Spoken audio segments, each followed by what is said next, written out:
My wife laid down the law.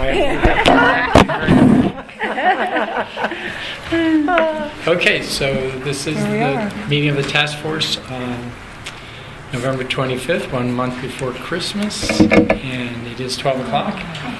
And this is a continued agenda from our last meeting. First order of business is to take public comment. Is there anyone who would like to address the task force on matters of the day? Where should I stand that you can all hear You me? can actually go to the mic if you'd like. Oh, no, I think you can all hear me. So, Okay. I'm Regina Doyle, and I'm a resident of, I'm a permanent long-term resident of Egan Avenue. I want to refer to a letter that was sent to Egan Avenue neighbors from Jan Leisure. I don't know if you got this, but I would recommend that she pass it around. I just want to say that I would like to refer to it as a guideline for good practices for short-term rental best practices guidelines. Okay, it contains some very, very good points. It assures me that Jan is trying to take care of a problematic property on 1035 Egan. She's very sincere in resolving this. She's met more than once with us and done her best to send out assurances to us on that street about the one property.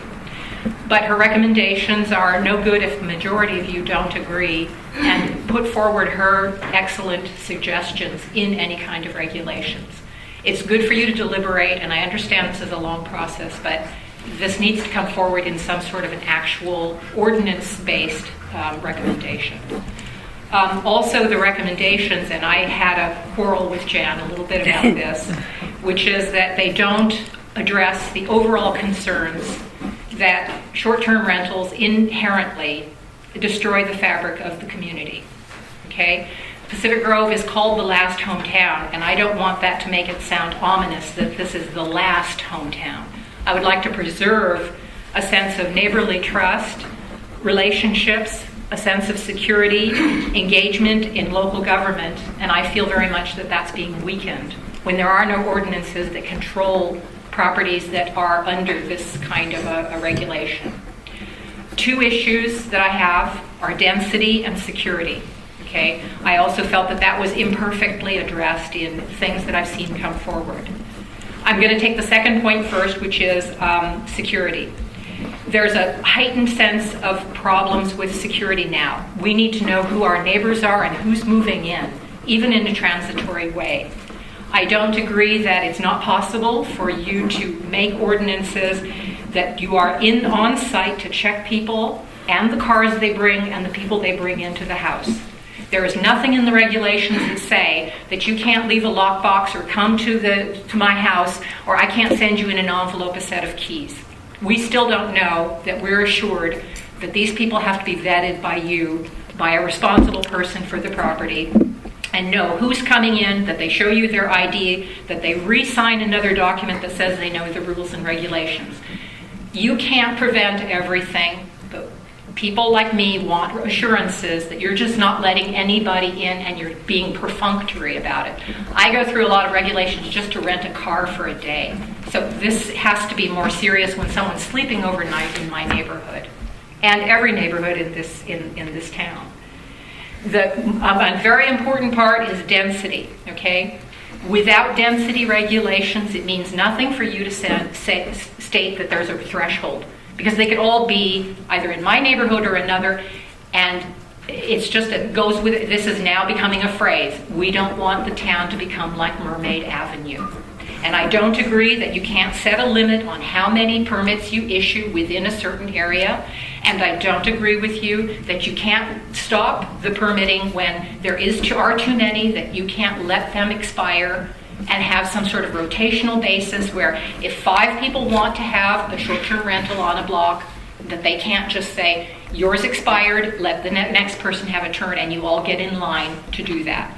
I don't agree that you can't do that. If you're worried about an individual suing you because they're not allowed to do with their property what they want and keep on letting this out, you should be very worried about a movement that I know you know is happening, that people just want to shut down short-term rentals. Okay?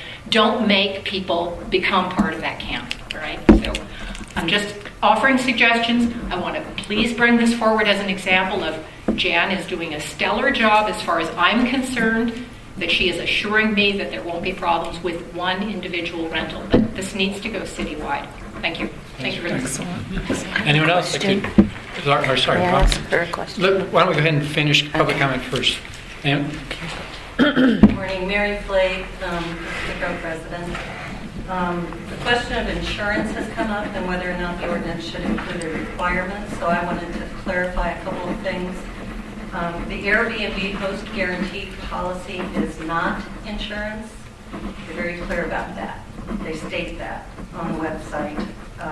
They have a web page called "What is the Airbnb host guarantee?" And they state the host guarantee program is not insurance. It does not replace your homeowners or renters insurance. They also recommend that you get liability insurance. Now, liability insurance for short-term rentals takes you into an area of insurance that is regulated differently, actually regulated kind of lightly, and it's called surplus line insurers. It's a niche market. And what you need to know about that is the few surplus line insurers that are available for this have to carry a very, very clear disclaimer. And they have to be registered with the state of California. But the disclaimer has to make a number of things very clear to the purchaser. One thing it has to make clear is that these insurers do not participate in the state's guarantee funds. They're not licensed by the state of California. It's legal for them to sell policies, but they are not licensed by the state. They don't participate in the guarantee funds, and that has certain implications for policyholders. So the smart thing to do is to read all of this very, very carefully and understand what you have in the way of insurance and what you don't. From the standpoint of the city, it's very important for them to write if you require insurance, and some cities don't because they cannot figure this out. It's like everything else about this. There's a lot of ambiguity, and it's not accidental. This ambiguity protects someone, and it's usually not you. So in ordinances that require insurance coverage as a condition of permit, the city better be very clear what it's requiring and what they're calling insurance. It's all in the definition. There are terms, there are conditions. One thing I know from working in insurance, I used to be a licensed agent, my husband still is, we work together. People do not read their policies. And what you need to bear in mind is that insurance agents don't pay your claims. So what they say or what they tell you, you have to back it up, read your policy, and ask the right questions. So, Thanks, Mary. Hi, I'm Joy Colangelo. I have short-term rentals insurance with farmers who have a huge program for short-term rentals because they saw a niche. It actually is cheaper than my homeowner's insurance. So I carry my homeowners, I carry my short-term rental, and I have Airbnb's $1 million policy that lies underneath that.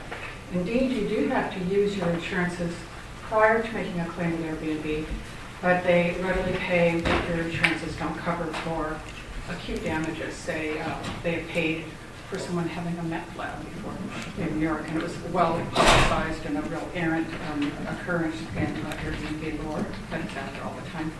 And that's when they put the $1 million policy on. I know people that have used and tapped into the $1 million policy for damages.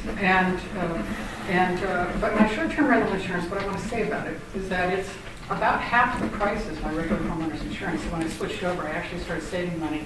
And if a group in the world, Farmers Insurance, who deals with risk assessment, that's all they do for a living. That's it, entirely. They're all risk assessors. If they say that my short-term rentals are lower risk than when I put long-term renters in there, or when I myself lived in the house or my mother lived in the house, then I think we should agree that there is a lower risk. That's what they do for a living. So we have a precedent. We have the world leaders in risk assessment, and I pay $600 instead of $1,200 a year. Thank you, Joy. Anyone else like to address the task force? Okay, Robin, you had a question? Yes, Regina, did you have a problem with a vacation rental on your street? Yes, if Jan shares correspondence, you'll get the entire summary. But yes, there was definitely a problem. Yeah. Thank you. Was this the one you were talking to us about last week? Yes. Okay. Very good. Any other? Was the issue resolved? We hope so. She's It putting in. Oh, you're in the remains middle to of be it now. seen. Okay. Yeah. I'm sorry. I Yeah. assumed you shared this with the committee. So. Well, we did talk about it last week, but I think the issue is that there have been some tenancies there that have been less than desirable, and there have been some that have been just fine. We have now instituted some things relative to the rental of that property that we think will avoid those types of issues in the future. Again, what we can do is we can try these various things and see what works. But the thing that I would say is that regardless of what happens in the future, we will continue to make what happens in our office and what happens in the rentals that we personally manage stricter and stricter until we find the exact formula that works for everybody. We are not in the business to have problems. So, it's certainly our objective to make this work for all concerned. Thanks for the reply. And I had one more comment on the statement. Your suggestion about the density was rather creative, and for me it took away a lot of the issues of red tape associated with how do you monitor it. And it's these types of things in meetings where things can be simplified by coming together. The notion that if there's a community that is having density issues, problems, that there's not necessarily a lottery, but everybody gets in line, and every year, that's a suggestion that I believe we should discuss. So thank you for bringing that to the table. Very good. So you have several options how you would like to continue last week's meeting. We pretty much went through all of the bullet points that Mark had made. Some didn't reach agreement, but went through them all. And then Alka put out somewhat of a summary, somewhat of a proposal, kind of a mix this week. So it's really up to the task force how you want to proceed, recognizing that after today, we have just 2 more meetings before your report goes to council. On my notes, I have that we stopped at number 2 on this document, clustering of multiple units. Right. That's one of the things I'd like to complete. Good. We got through this one, but didn't get through this one. Right. Actually, on this one, excuse me, but I believe we got to the garages, and then we were, Well, you did address the no parties. yes, You did address the required appropriate level insured. So correct. we didn't necessarily take them all in order. You're right. Yes, so if we wanted to jump, So it's really up to the group whether you Come into want to this. make sure you cover all the rest of these, whether you want to go to Alka's. It's your. Just to, can I just I think Tom had Oh, the sure. hand up Yeah, first. my memory is like yours. I thought we were going through them one by one last week, and we got down to the garages and ran out of time and decided to pick it up and go from there. That's what I was counting on. Yeah, and I'm not arguing that. I'm just saying during the discussion we did get to others, and I just want to make sure. We did, yeah. But I would like to pursue that Very good. from that point on if we could. Okay. are we in agreement? And then you had a statement I don't about think we're in agreement. going, Ramen and Tom have 2 different proposals on the table. So. but I do want to go through Well, your I have a third and- proposal. Yeah. Actually, mine is in agreement with Oh, Tom's okay. because I remembered the middle of the page and I looked at the wrong page. And I said, okay, Yeah, we had agreed to go through them one by one to quickly see what we could agree to. And then go back. And then come back to the others. Yeah. So, so for those of you who are in the audience, what I did was I tried to round up everything that we have discussed up to date with a sort of summary of what we are trying to accomplish, what the city council told us was our charter, and then a summary of what we've reached consensus on, and then a series of recommendations that we certainly haven't all discussed, but one of the points that I discovered this week is a very reasonable amount to pay to an outside hotline service that could be our first line of contact for residents who are upset about any kind of short-term rental issue. And it turns out it's only $50 a month to pay for this service. They are the same agency that also contracts 6 other cities in California just for short-term rental hotline. In addition to that, so they charge $50 a month, which is $600 a year, and then they charge $1 per call. So far we've had 20 citizen complaints. The other complaints that I noticed on the complaint sheet were logged in by the city as unlicensed TULs. So if we've had 20 complaints over 5 years, then this may be a solution that would only cost about $1,000 a year, but it could take a lot of heat off of the staff. It could take a lot of heat off of the man hours and the costs involved for enforcement. These guys are used to dealing with complaints about short-term rentals, and they have a procedure they follow for contacting the owner. If not the owner, then their second line is to call a security patrol. If not the security patrol, then their third line is to call the police. So they said that in Palm Springs, and the only reason I keep bringing this up is because they are sort of our bellwether. They're the people that have the most short-term rentals in California, 1,640 something, and they have 200 complaints a month. So this is the hotline service that deals with all those complaints. And 90% of those complaints are resolved by this hotline. So this I think may be a very viable alternative for us. And I have a full-time job. I am spending a lot of time trying to come up with solutions and talking to people that have been dealing with this problem. So I want to sort of put that out there. This is not like the only thing I do in my life, but it is consuming a lot of my time because I want to make sure that we come up with some kind of solutions which is what the city council tasked us with. So that was one solution. The other thing is that I talked to a patrol service that is run by former San Jose police, ex-police, retired police, and asked them how much does it cost for patrol service, and he said, what are you looking at it for? And I told him what we'd been discussing, and I said maybe that would take the heat off of some of our police man hours controlling some of these STR complaints. And he said, well, given the number of STR complaints that you have, your police department, he said, I know the Pacific Grove Police Department, they should be able to handle those complaints.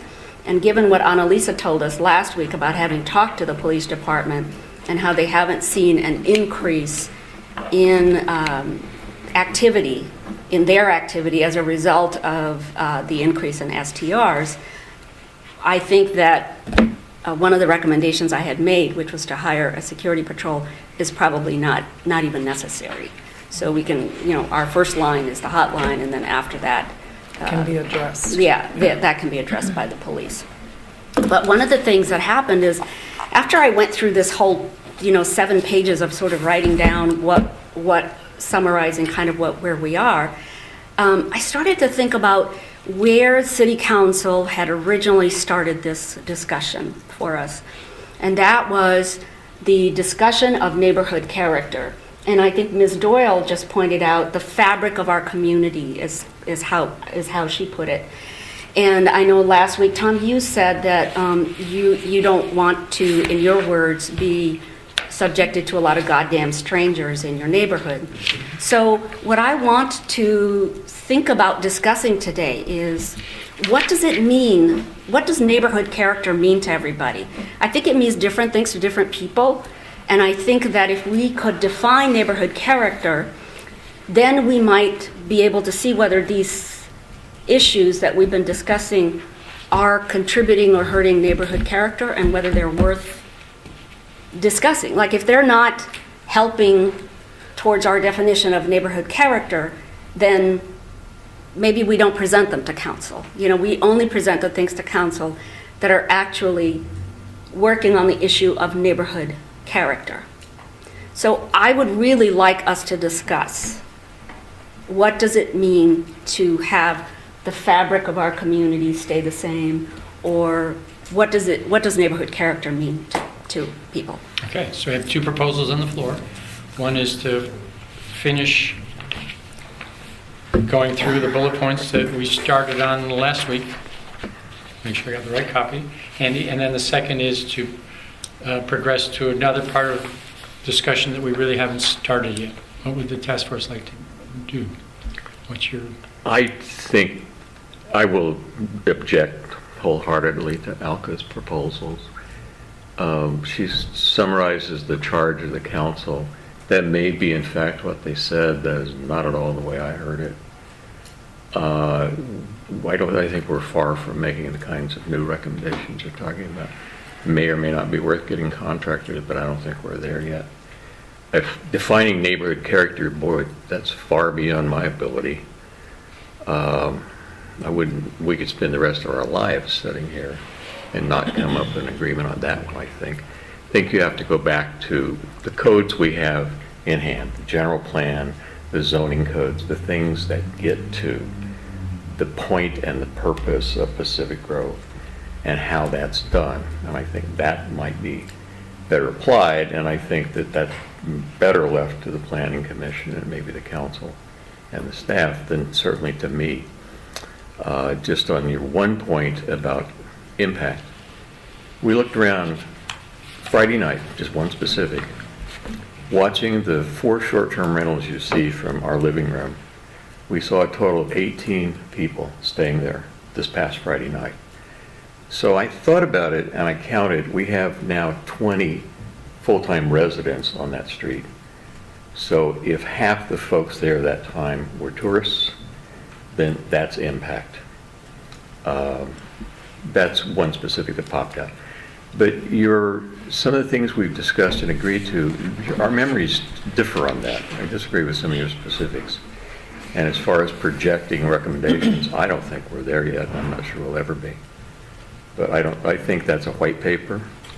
If it wants to be submitted as a white paper, and I think it'd have to be agendized before it's ever discussed in any detail. We agreed to follow the Brown Act.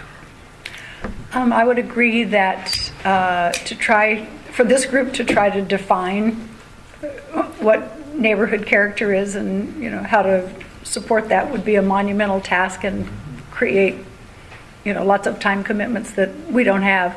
But I think the neighbors have made themselves clear about what they want and don't want.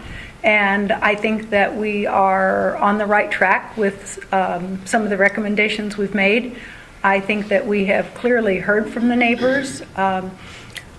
At one of our meetings, we had 45 minutes of public comment before we ever got started. So I think the neighbors have clearly made themselves heard.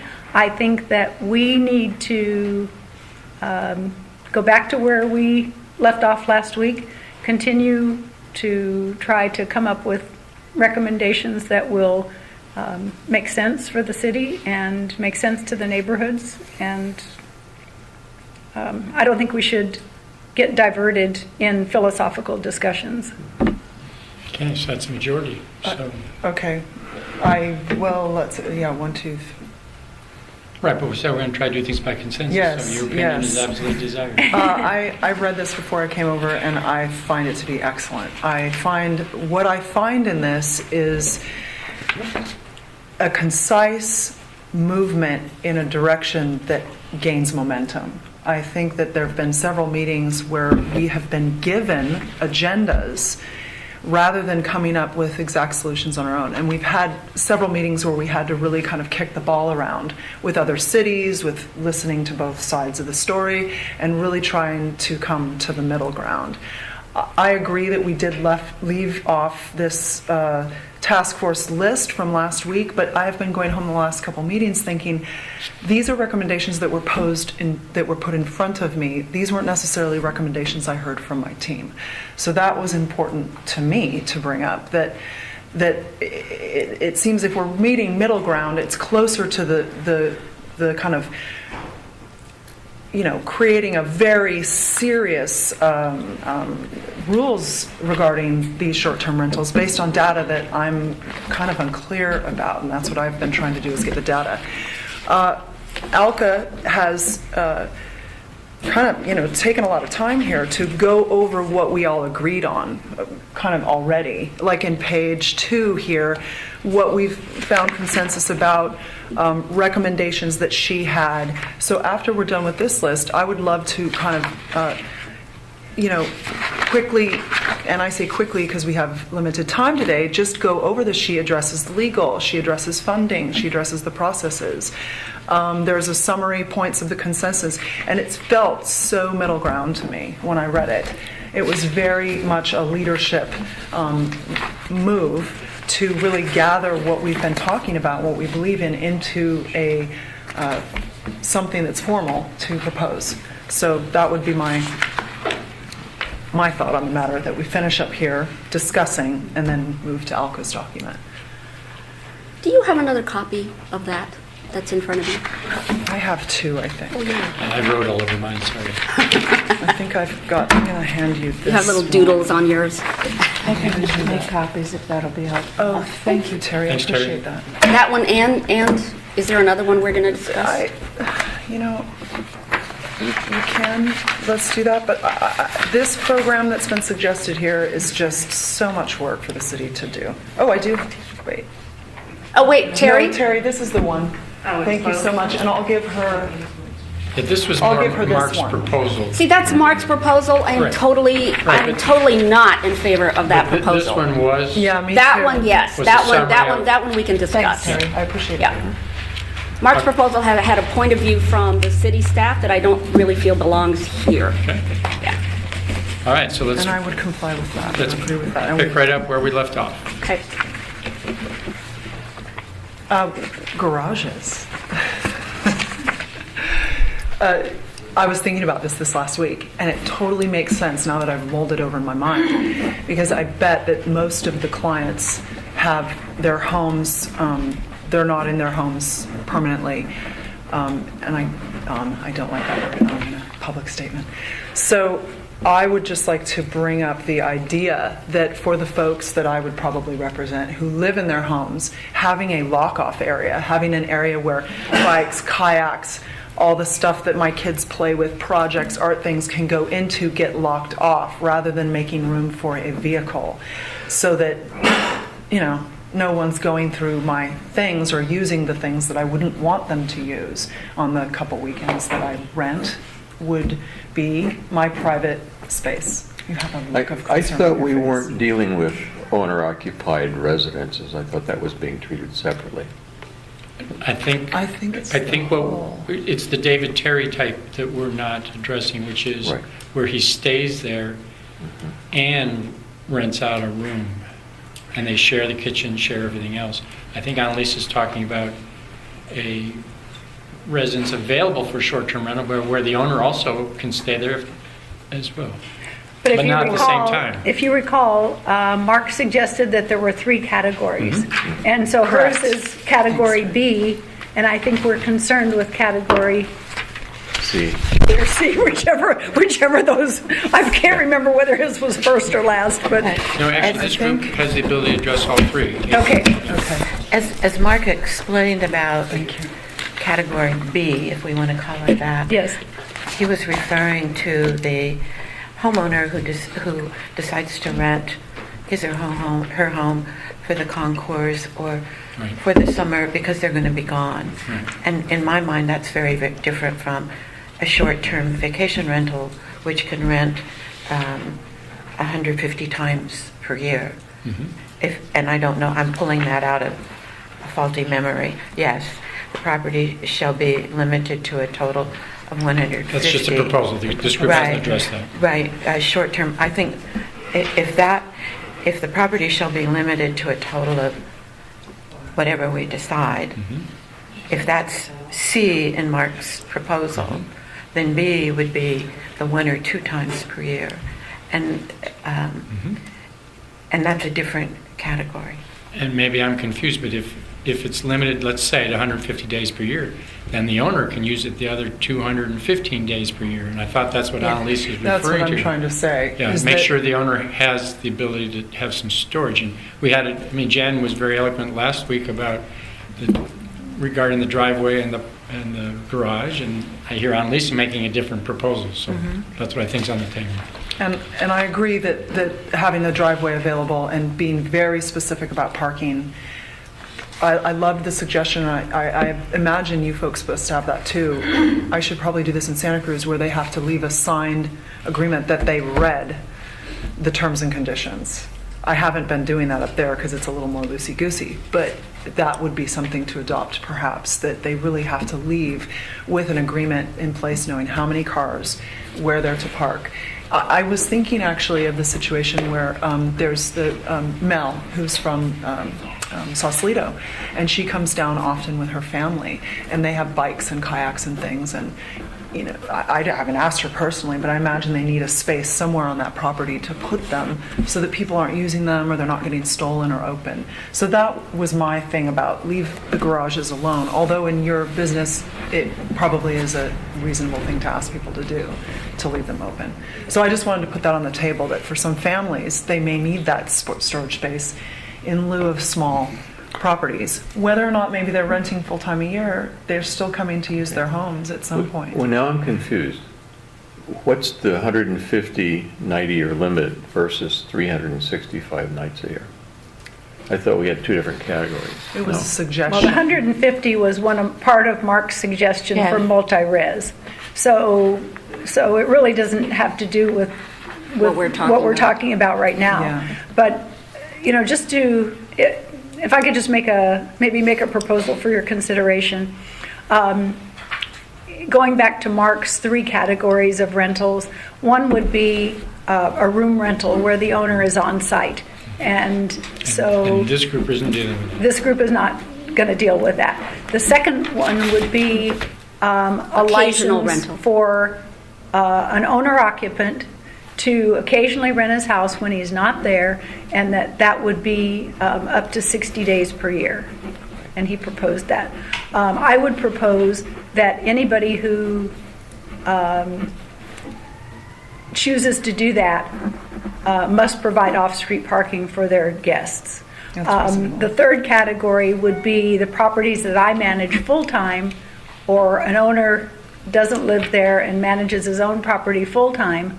And I would propose in that category that all available parking on that site be available to the short-term guests. Yeah. And how does the people, if they come to their house, where do they store their things? Where do they put their personal effects? They put closets them are so on. small They put here. them on. If it's bicycles and kayaks, they put them on hooks above the place where the car parks. I personally don't recommend that they provide bicycles and kayaks. I think it's a liability issue, but that's a whole other discussion. Yeah, absolutely. But as far as their personal things, they probably don't have any personal things in the house except maybe for a few clothes and some toiletries, which can be put in a small locked closet inside the house. All right, does that have to be in the ordinance, or would it, I mean, I guess, okay, so we're stuck on that. And you're more experienced in this. I mean, Jan, I really have to divert to you, that you have had, and this is your recommendation to people Yeah, I mean, I'm just doing telling it. you that a bunch of my owners have a bunch of stuff in their garages that has not been touched in years. They don't come and use it. They don't open the boxes. It's just a storage facility for them, and there's no reason they need to store that stuff in there. They could get that stuff out of there and make a space for their guests to park that would take 1 or more cars off the street. And yeah, I think it should be part of the ordinance or part of the rules by which we play somehow. And those are the full times. These are the full-times, yeah. And That the was tricky, my but what about properties, because there's so many different types, so what about properties that don't have a garage, or that don't have a parking space, or that don't have a storage space, or Well, my would they be- suggestion, how would that last work? week was Great. that for a property that does not have any off-street parking, so let's take a 30 by 30 lot in the retreat area where there is no off-street parking, I think that property can have one permit to park one car on the street, and Yeah. then that's all the guests get. They get to bring one car. They don't get to bring in multiple cars. That's reasonable. So, I mean, if they don't have any off-street parking, then Would it be You know, they- possible to do this? Would this be a possibility? It just is a strong thing for me to tell the folks that they'd have to address their personal belongings in a garage for parking. What if there was an issue with parking, and then it would be like, you have no choice now, you really have to clear out everything? Well, you know, I mean, then again- you're policing it, but it just feels... let me just go back to the Egan Avenue situation, for example. That's Sure. a cul-de-sac, and one of the issues that the neighbors brought up was that when cars are parked on both sides of the street, it's difficult or maybe impossible for emergency vehicles to get in and out. The property I manage has a one-car garage and a long driveway that can accommodate 2 or possibly even 3 cars, depending on the size of the vehicles. So there's in a 3-bedroom house, there's no reason in the world why my guests at that house should park on the street. Yeah. None. There's no reason. I feel perfectly comfortable saying to my guests, do not park on the street. And I would love to be able to say to them, it's a violation of the city ordinance to do that. But we can't, as you know, So, because yeah. street is public parking. I Anybody- understand. But again, No, I know. with the license comes maybe some other restrictions. Not on so- that one. Okay. Janet, All right. I do have something to add to that. Should I just ask you a question, Robin, first, just to make sure?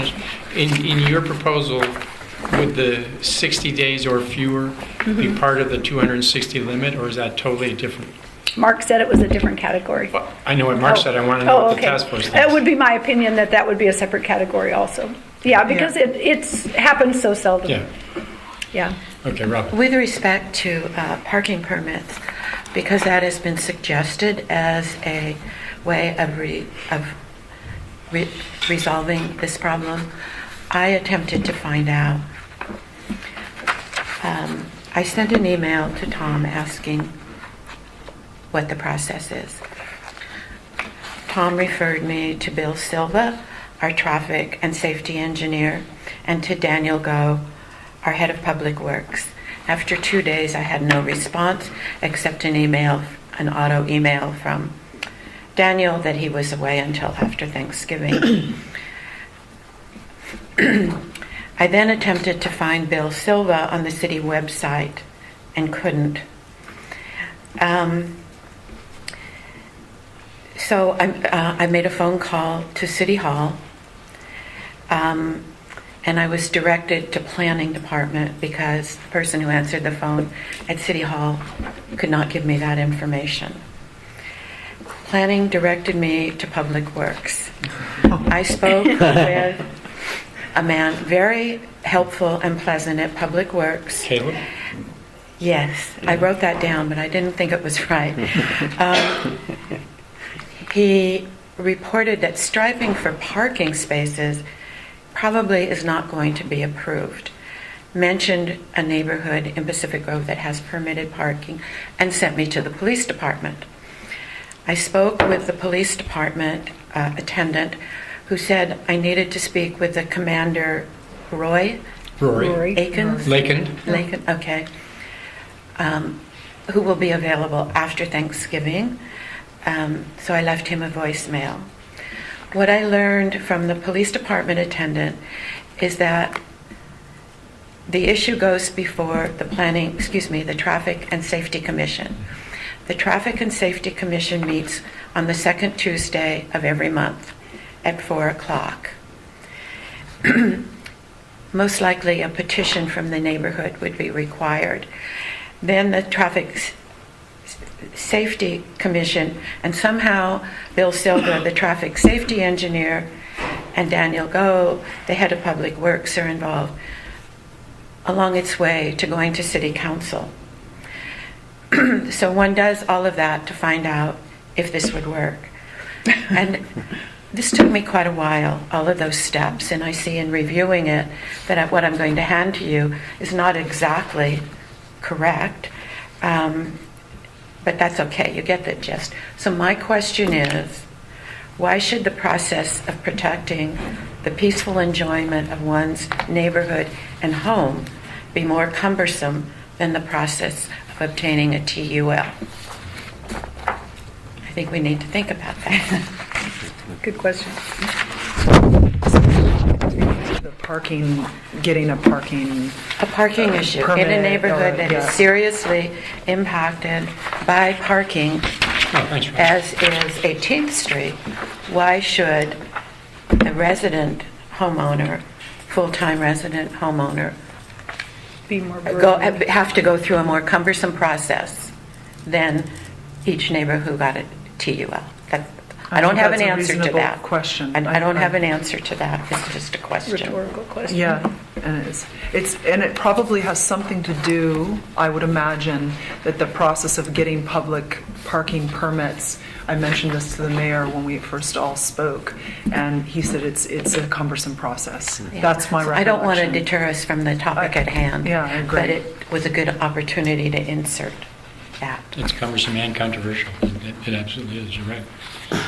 Okay, so garages and driveways So garages and driveways. for the, And this is the trickiest part, and then I think the rest of these things are pretty much we've all come that's to enough. agreement That's on. I appreciate your optimism. I do. 30 minutes was a contract. So inspections, garages and got it. driveways, I haven't heard any dispute on driveways, that if there is a driveway, it should be reserved for use by the tenants. Yes.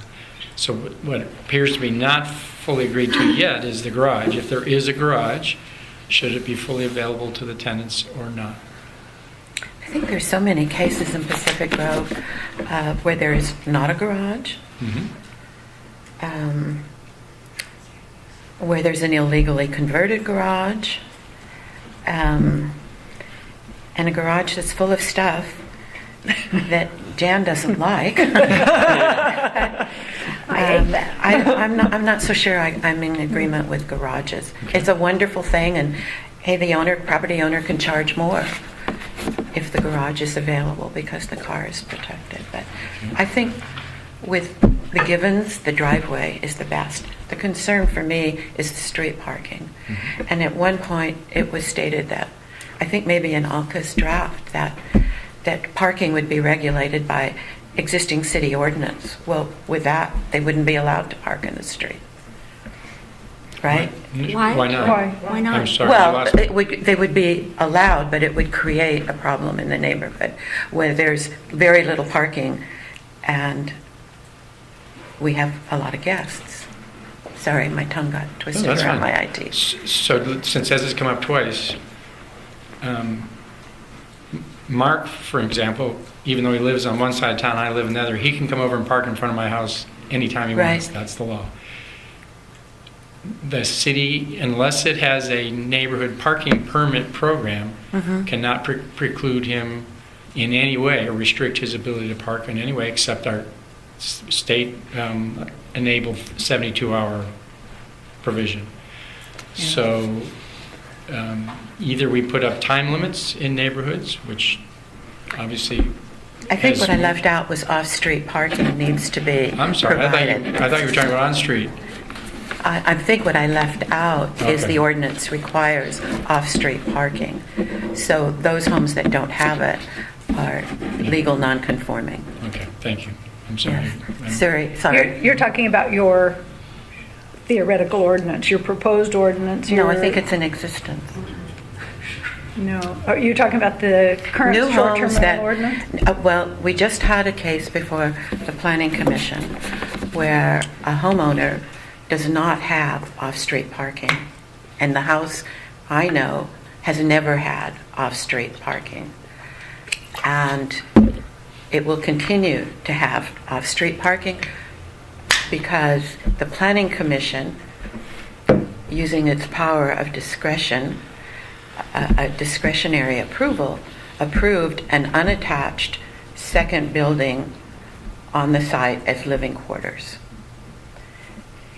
So I guess the question I'm asking you is, are you suggesting that in order to get a TUL, the owner has to provide off-street parking? Is that what I'm hearing? Yes, thank you. Okay. Yes. All right. Thank Okay. And I don't have a problem with that, with the exception of somebody who, Yeah, I legal know what you Again, said, is on the that- 30 by 30. yeah, and so do you not want that 30 by 30 to have a permit? Well, or- I'm thinking of the retreat area, which is one of the heavily concentrated, and Mermaid.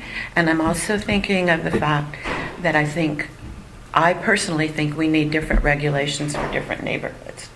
So maybe that neighborhood would have something different. I would like to hear from the neighbors. Okay. I am one of those neighbors that has Not a in 30 the retreat area, though. I'm in the retreat area. I'm one of those 30 by 60 lots, I right? thought you were south of Lighthouse. I am, but I'm in the retreat area. I'm a couple of doors down from Tom, and I have one of those where we don't have a driveway or a garage. And the reason that I put all of those, the photo essay together, is to show that over a 10-day period, we did not have a problem with parking on the street, that there were always 1 or 2 spaces available. So then when I mentioned this last week to Tom, he said, well, parking's not the problem, it's all the goddamn strangers. And it's the trucks that were parked in front of my house. So the trucks that were parked in front of Tom's house were not apparently blocking his driveway. He just wanted them to move a little bit, and they didn't move right away. So then he was upset by that. Then he was upset by the fact that there are kids on the street on bicycles that are making noise in front of the street. Well, you mentioned that kids were making Point noise. taken. The point is that you are taking one person who has been very vocal about a particular block of 18th Street, and you are taking their word as gospel. And I strongly object to that, because when I have taken photo evidence of that street and seen that there are not, with both my husband and I parking our cars on that street, there were still 1 or 2 spaces always available for full-time residents and for guests.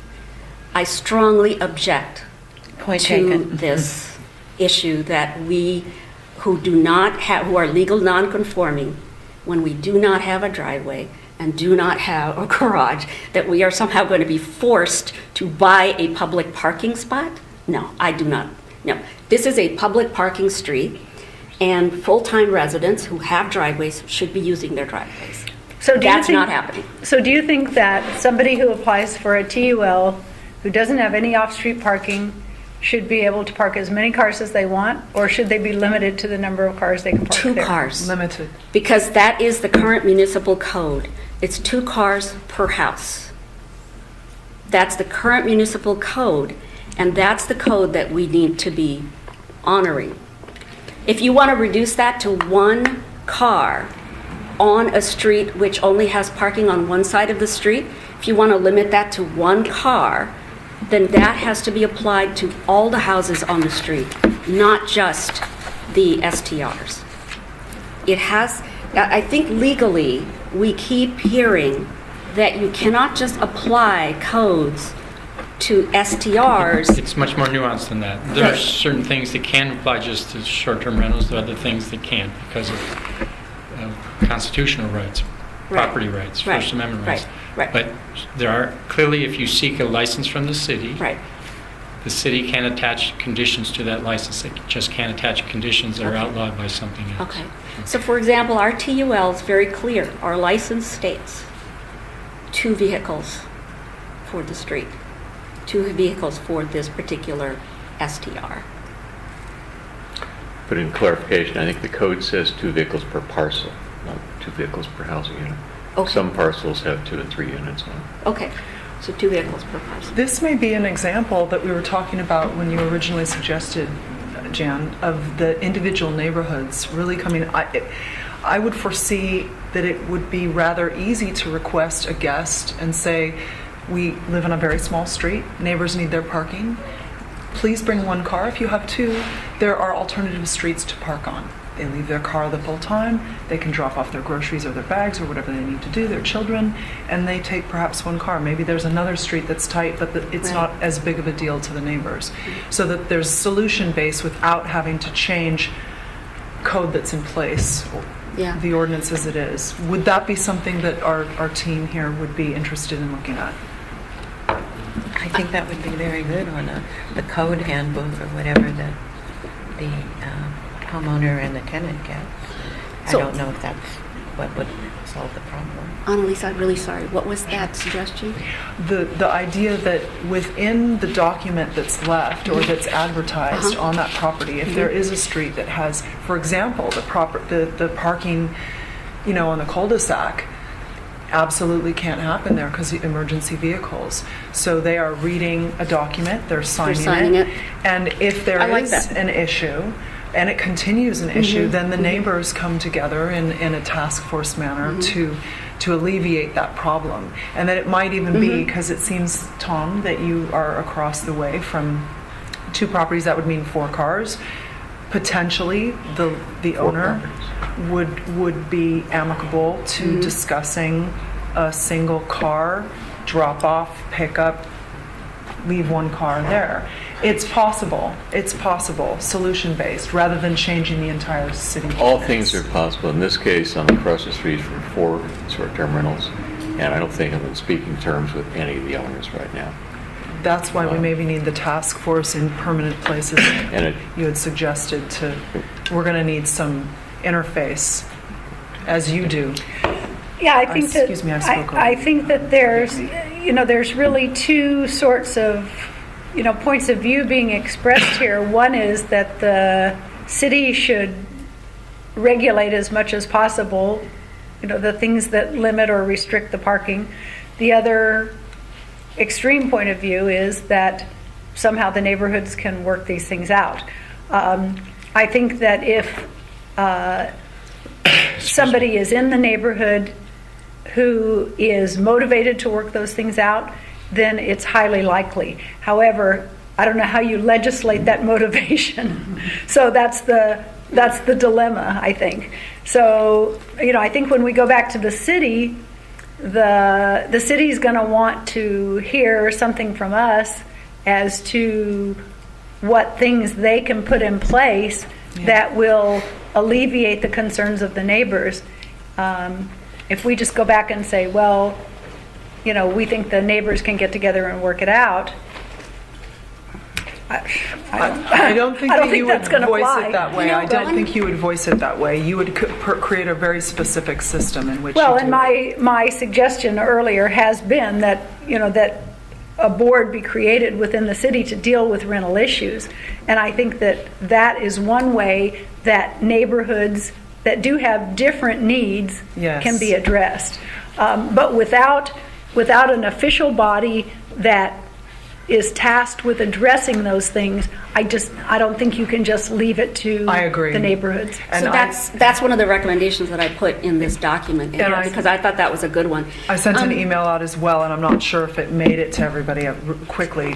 And the local schools here, all the kids have to do volunteer work, community service.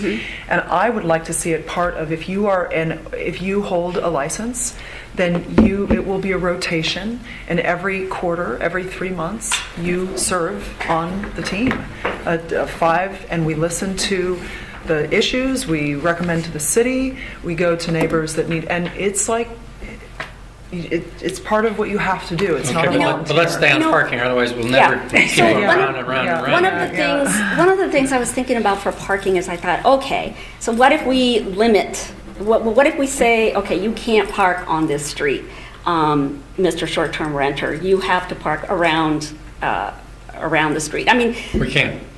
no. Let's say that we could. Let's say that we could. Well, you know what that's going to do is that's going to create a lot more wheelie noise. You know those wheelie baggage? So let's say that they park around the street or they park somewhere else. They're going to be wheeling those bags in a lot longer and disturbing more neighbors than they would if they park across the street and they take their luggage in. It's just one really weird little point I was Okay, thinking about. so let me try to summarize. In Yeah. terms of parking, the group seems to be at, if there is a driveway, it must be made, the entire driveway must be made available for the tenant. The group has not come to agreement on if there's a garage, whether that should be available or not, and I'm not sure we'll ever come to agreement. And then if there is no off-street parking at all, the latest proposal I heard was to divvy it up by parts of town. If it's in the retreat, then that would be treated one way. But if it's in another part of town where the lots are large and off-street parking could be constructed, then there would be no permit unless off-street parking is made available. Is that where No. we are right now? Could that be left to the discretion of the, The street. no. Could that be left to the discretion of the person or the body issuing the TUO? In other words, sometimes they go out to the property Sure. and look at the property But for various reasons. in general, it's best if they remain what are called ministerial permits. If we make them Yes. discretionary, Right. then we'll have to I have a get hearing that. and Yeah, I get Well, that. Tom, that's, okay, so that's not what I heard. What I heard is that if it's a legal non-conforming unit that doesn't have a driveway or a garage, then the municipal code holds, or you restrict the number of cars on the street to one per house, one per parcel. Did you say that that would be a recommendation? Yeah, The one per What happened? one per parcel, What instead of is it for? two? right. Looking for staff member to answer the question. I think we don't have the answer to that. Because if you do something like you're going to leave it to this body to decide for every single TUL that does not have a driveway or a garage, that somehow they're not going to be able to park on the street, is that one of the conclusions that this commission might come No. to? Because We're that's not- promising we can't regulate street parking. We can only regulate the house that needs parking, right? Unless we regulate for everybody, so that Yeah. the entire block is 2-hour limits, or that everybody on the block has to have a permit. But we Right. have to treat everybody the same. Right. And that seems Right. unlikely. Seems unlikely that we would treat everybody the same. It seems unlikely that we'd have 2-hour parking limits on every street. Right. Right. It's not going to work that way. So in order to get the short-term rental guests to park in the driveway or in the garage, all we can do is ask them. You can do things that the city cannot, Oh, as the property manager, I can or require. property owner, that's Yeah, correct. Okay. I thought All right. requirement, and Okay. it's required. Okay. To stay here, this is what you do. But the manager or the owner will have to voluntarily be on board with that. Correct. Okay. So could you just read that again? Sure. It's so complicated. If there is a driveway, the entire driveway must be made available for the tenant. Perfect. If there is a garage, so far no consensus. So at the moment, that would mean it does not need to be made available, unless you agree that it does. And then if there is no off-street parking, if it's in the retreat,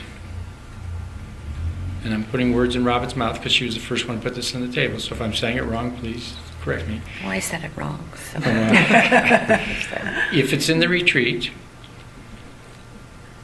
there is no way that some residences can be made to have off-street parking available. So if we're going to have short-term rentals in the retreat, we need another solution.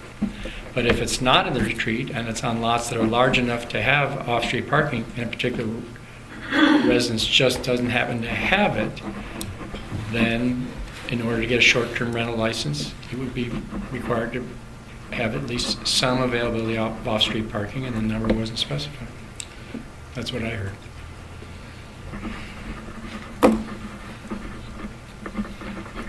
I have no great ideas because to correct something a while ago. If I said parking's not a problem, I misspoke. It's not my major problem at the moment. It's been a problem, parking congestion's been a problem on that block for the 28 years that I've lived there. It's not new. The intensification is what's new. And in 28 years, I've seen no workable solutions. Among the full-time residents, we can squeeze cars together in ways that tourists don't seem to be able or willing to do. So we have fewer cars parked on the length of the street when there's a lot of short-term rentals than we do when it's just residents. But beyond that, when I first moved in, they had the neighbors had tried to get residential parking permits, and the city had denied it.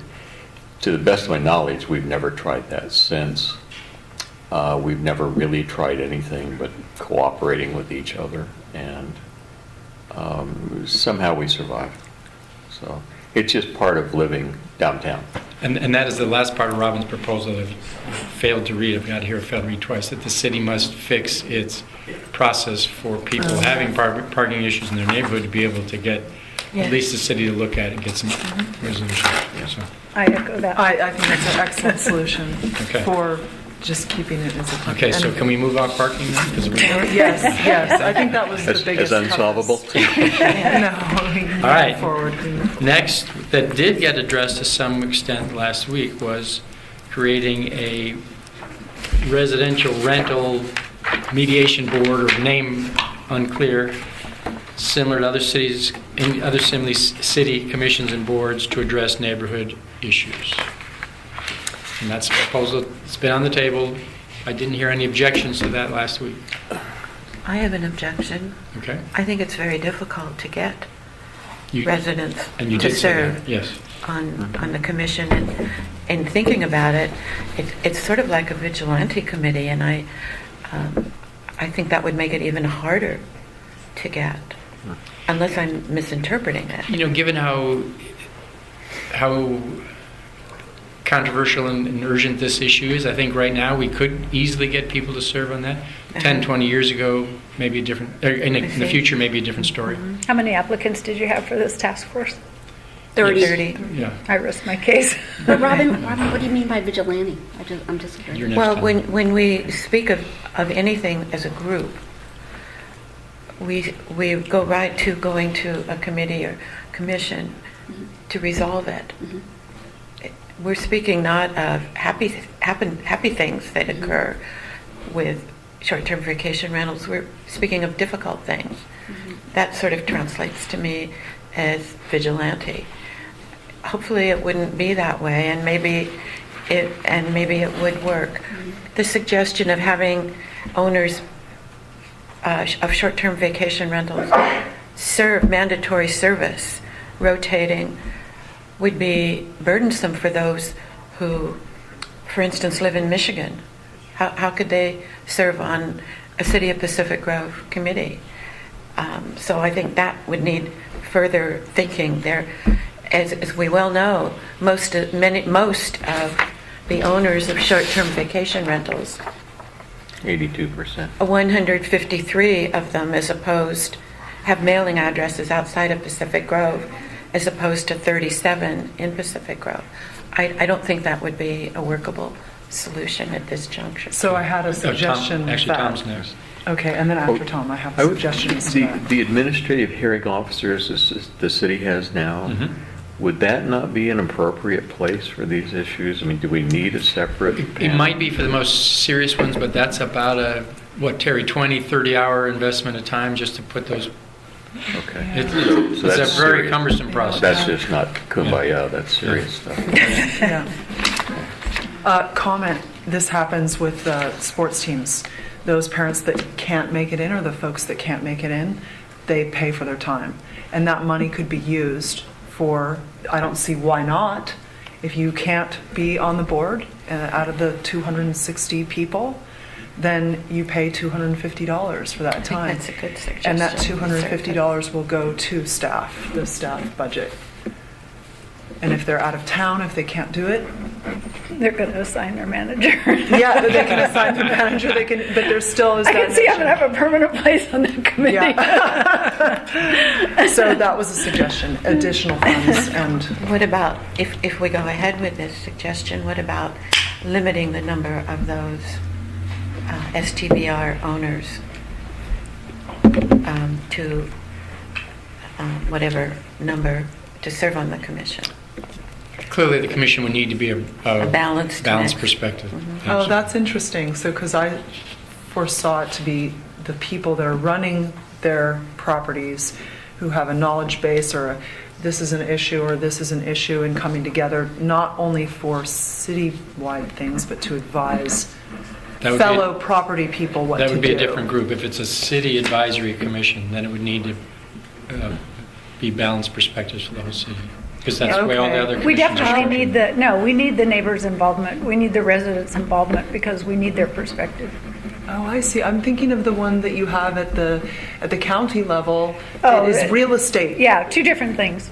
Yeah, two different That's things. what I was considering So- that we should do. Yeah, no, you don't need to reinvent that wheel. That already exists. So the Monterey County Vacation Rental Alliance is a group of primarily owner-operators and a few property managers that, come together to address common concerns.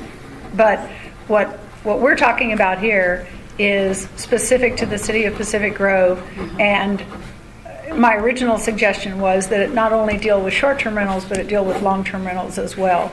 And I would cite the example of, it hasn't been very long ago that Pacific Grove did not have any code enforcement at all. And during that time, there was a house that was occupied by a hoarder who had been there as a long-term tenant for many, many years. And it was a disastrous situation. But there was no resource in the city to deal with that. Once the city got a code enforcement officer, the code enforcement person addressed the problem, forced the owner to hire a property manager.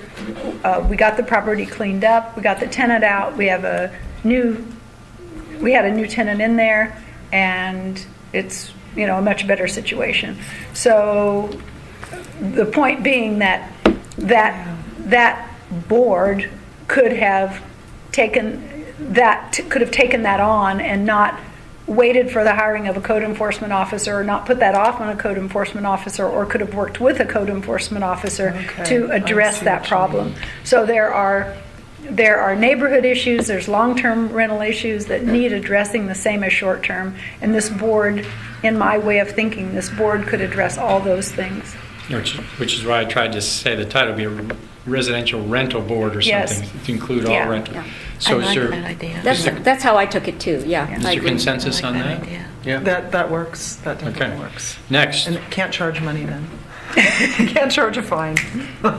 next, that Maintain 30. before any license is issued, there be notification of all neighboring property owners.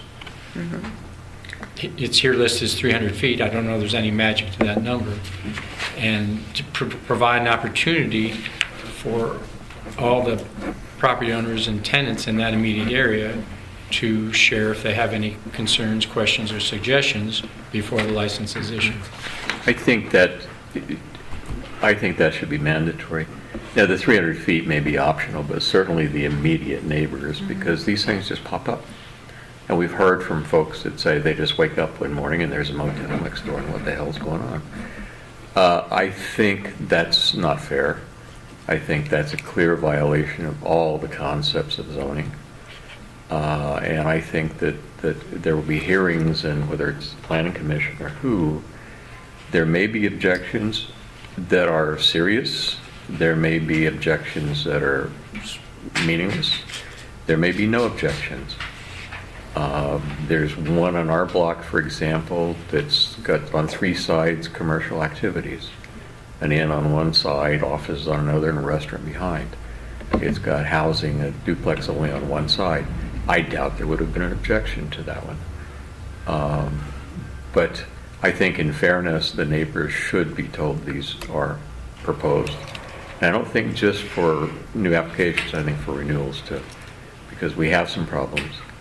And before any licenses are really reissued, I think the neighbors should be heard from.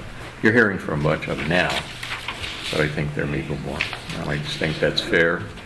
All zoning changes, all matter of use.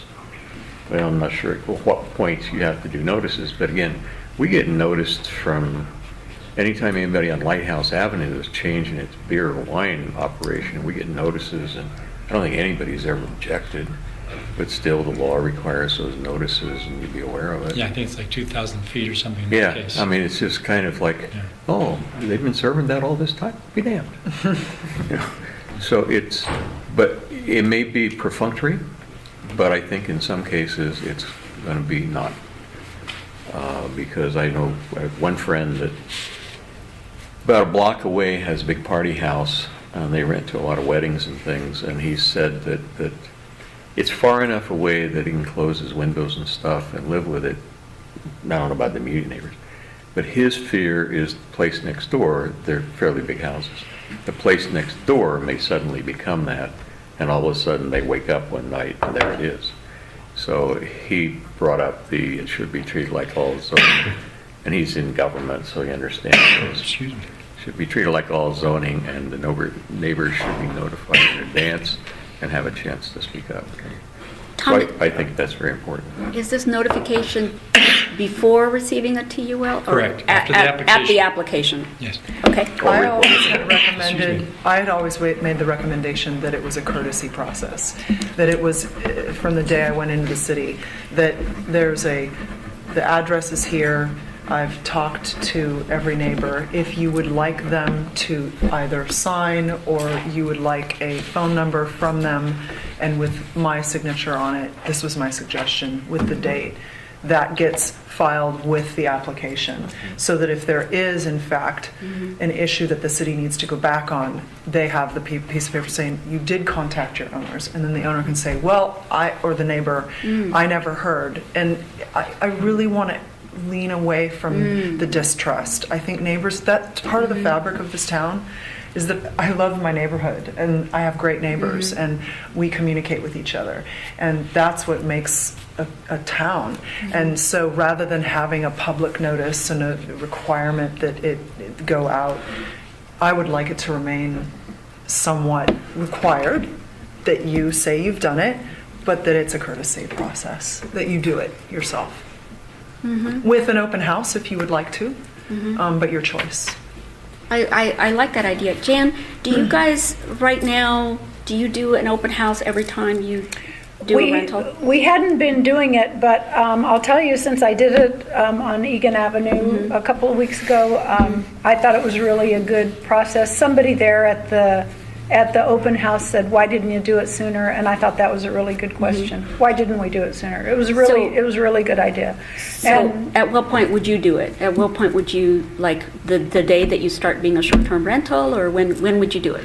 Oh, that's a good question. I would, well, depending on how this, ultimately shakes down, but I think it's a great idea to notify all the neighbors. I mean, we currently give our property owners, when they list with us, a letter to give to the neighbors, and we rely on the property owners to do that, and that's generally the immediately adjacent neighbors. Yeah. That's reasonable. I think sometimes they do it and sometimes they don't, but I think that given everything that we've heard during this entire process, I think that we're in the process now of changing our procedures in our office.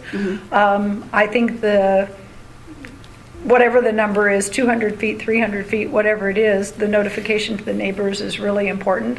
I love the idea of the open house. I mean, I really, really liked that process that we went through over there. And it gave me a chance to hear directly from the folks. It gave them a chance to put my name with my face, and so I think it made them maybe more comfortable. That they will feel like they can call me if they need to, and that's perfectly fine. They have my email address, they can email me. So I just think it's a really good process. Right now, if you were going to get a building permit, for example, and I'm not suggesting that this whole thing turn into a permit process, but right now, if you were going to get a building permit, you would go through the process to notify all the neighbors. Right. I think this process could be very similar to that, in that the city in the licensing process can provide the names and addresses, and when you go back and turn in your application for the license and pay for the license, you hand the city all of those letters that are pre-stamped and pre-addressed, and the city mails them so they know they went out, and now everybody's notified. So you're proposing at the point that they get the license, that Well, they're at the going to point- get all the names and addresses At and the send point out the they letters? apply. Right. So before the license is issued, Before the license the is neighbors issued. would have had a chance to indicate whether they have any questions, concerns, or... Okay, so if the neighbors say that they have a concern, what happens then? Yeah, What's that's the a good next part of the point. process? So the closest process we have to that right now is the zoning administrator process. Okay, And it provides an opportunity, let's say we're about to issue a zoning permit. Provides an opportunity for anyone who, well, number one, it ensures that everyone has been notified. And then anyone who has a concern, it gives them a time and place to come and share their concerns, either verbally or in writing. so it's a hearing. It's a hearing, and the Okay. zoning administrator takes that all into account. And if the issues are significant and can't be resolved, then that permit gets bumped up to a advisory body, such as the planning commission. If it's non-controversial, or if it's something relatively minor that can be addressed on the spot, then the zoning administrator can issue the permit, or in this case, could issue the license. I think what we don't want to do here is make this process more burdensome on the city That's Right. than it exactly- already Right, is. Yes. On the other hand, what we're trying to do is to put the burden back on the owners and back on the property managers to deal with these issues, but at least the notification process does accomplish notifying the neighbors that this is happening, and it gives them the contact that they can make Okay. to express their concerns. Okay, so I'm going to propose that the notification goes out after the license, because if you do it before the license, then, my task member here included, are going to demand hearings, and they can delay the entire process of somebody getting a TUL license. Just because they don't like strangers in their neighborhood. What I think might be better is to have the notifications as a courtesy. I think, as Annalisa is suggesting, they go out with the contact information, the immediate contact information, and all of the, the sort of like, Hotline. here's what we've told our guests, here's what our guests have to sign up for. They have to sign up to not create noise after 10 p.m. They have to sign up to, only have so many cars on the street, only have so many occupants from the house, all of that kind of stuff. So I think that notification should go out once somebody has a TUL, because then when problems do crop up, neighbors have a way to resolve that problem. If you do it at the time that somebody's applying for a license, you end up with a lot of not only issues where neighbors can tie up a license, but you're going to end up with a lot of lawsuits. No. You will only end up that way if you provide for that process. Right now, the license doesn't provide for that process. All we're saying right now is that courtesy notice should go out. We're not saying that the process should change in any way. The notification to the neighbors, as it's been suggested here, is a courtesy. We're not suggesting that, and I just said a minute ago, I'm not suggesting that this become a permit process. I'm not suggesting that any of that happen. I'm just suggesting that at the time of application, the courtesy notice go to the neighbors so that they have a way to connect with either the property owner I or understand. the property manager. No, I understand exactly what you're saying, but I think it will turn into a permit process. I think Elka has a point, because there may be a neighbor who's possibly older and doesn't understand, or maybe kids who don't. I think it needs to be the approval process has to go through on condition that this notice goes out. And at that such time that they start rentals, if a neighbor is saying, I'm having issues, they know who to contact, they know what to expect, they know how things are vetted, they Yeah. know what the animals situation, they know the parking situation. Right. So at least you're on track to getting somebody with their license in Right. place. And then if they're not doing it right, or if there's an issue, then you can take it to step B. I think there will be issues if a neighbor has Yeah. the right to shut down a property owner because they don't want it next to them. I hear the concerns around that. But just as much as we're trying to make sure that everyone is covered in their hometown, I believe that 2 weekends out of the month, I'd like to rent my place out, have lovely people in my home, and experience that extra income to help my kids with school. I don't see that as a problem. My neighbors think that that's a fine idea. So, and if I had a neighbor that disagreed with me, I wouldn't be able to get my permit in place. And I don't think that that's a reasonable thing to ask of the community.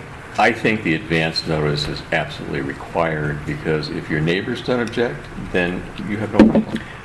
If it goes out after the fact, what's the point? When one pops up next door to you or across the street, you know what the hell it is. You don't need to be told. You may not know who to notify. That would be nice to know. But you know it's there, and there's nothing you can do to object or not. We had, last year when the moratorium was imposed, we had 7 licensed short-term rentals on my block, 3 pending applications. That's 10. I was told about one of them in advance. That was it. We heard about 2 others from the tenants that were evicted to make room for them. So we knew about 3 in advance. The others just pop up. One I didn't even know was there until I saw the city list. So I don't think to do it after the fact means a thing. I think that's unfair to the residents of this community. I think that's a violation or a perversion of everything in our zoning code that says there will be advance notices. I don't think there will be objections to a lot of them. I think there would be objections to some. If I knew of 3 more coming on my block, sure, I'd object to that because of the density. But some of those in particular, who cares? But I don't live right next door to some of those, and so some of those next door people may or may not. But I think people that are going to be impacted by these, the most impacted, have a right to know that the proposal is coming before the fact is that it's there. If it's an old person just nervous, that's why it goes to a zoning administrator to sort of figure this is not a serious objection, or this can be worked out, or this can be done with, whatever. But I think that screens out your non-serious objections. I think there may be issues in these neighborhoods that the city's not aware of. And again, if one of the 10 folks bothered to tell anybody that this was coming, I think you're assuming that people who do this are as nice as you are. I don't find that to be true. They have their own way that they do it. So I think we have to look at law, and we have to look at protections of neighborhoods, and I think advance notification is just a logical step in that process. For an example, if I may reiterate, we're looking at the 2 strikes you're out, and that would be the safety net. And that's for after it was in place, the person gets to test if they can handle the responsibility, if it works for their specific neighborhood, and if neighbors are saying it just doesn't work for us, then because there's no system right now in place that says 2 strikes you're out. So I would suggest that we go through with the process and come around to it just isn't working for us. But a strike requires a fairly grievous violation. So that's 2 grievous violations that might have been avoidable. Now, I think I'm the only one that lives next to a bunch of these things here.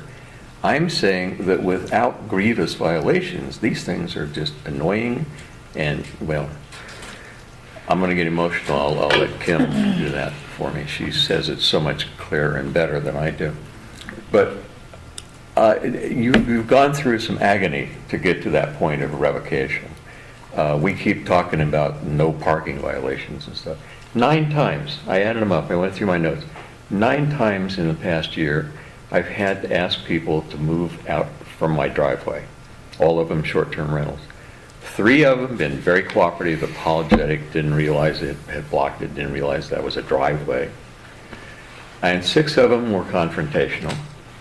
And all of those conversations ended when I said, I'm just going to call the police and have you towed.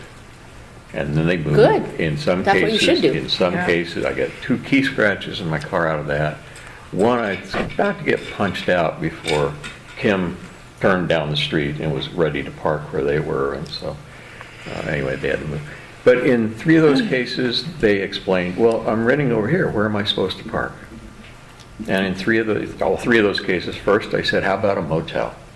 They provide parking. I And- think that's unreasonable. And then I Excuse said, me. call your rental agent and ask them, if you didn't know there was no parking provided, then that's on you, but you're not parking here.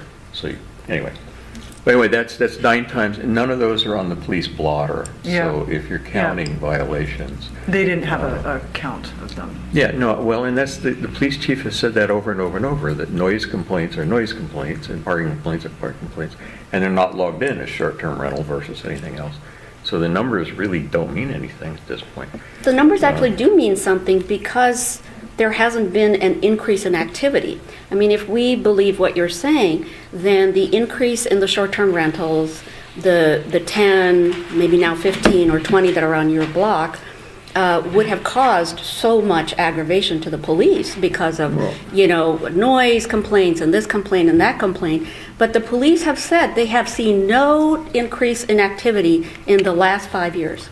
I have. I don't call the police because I don't want it. But you should, No. Why?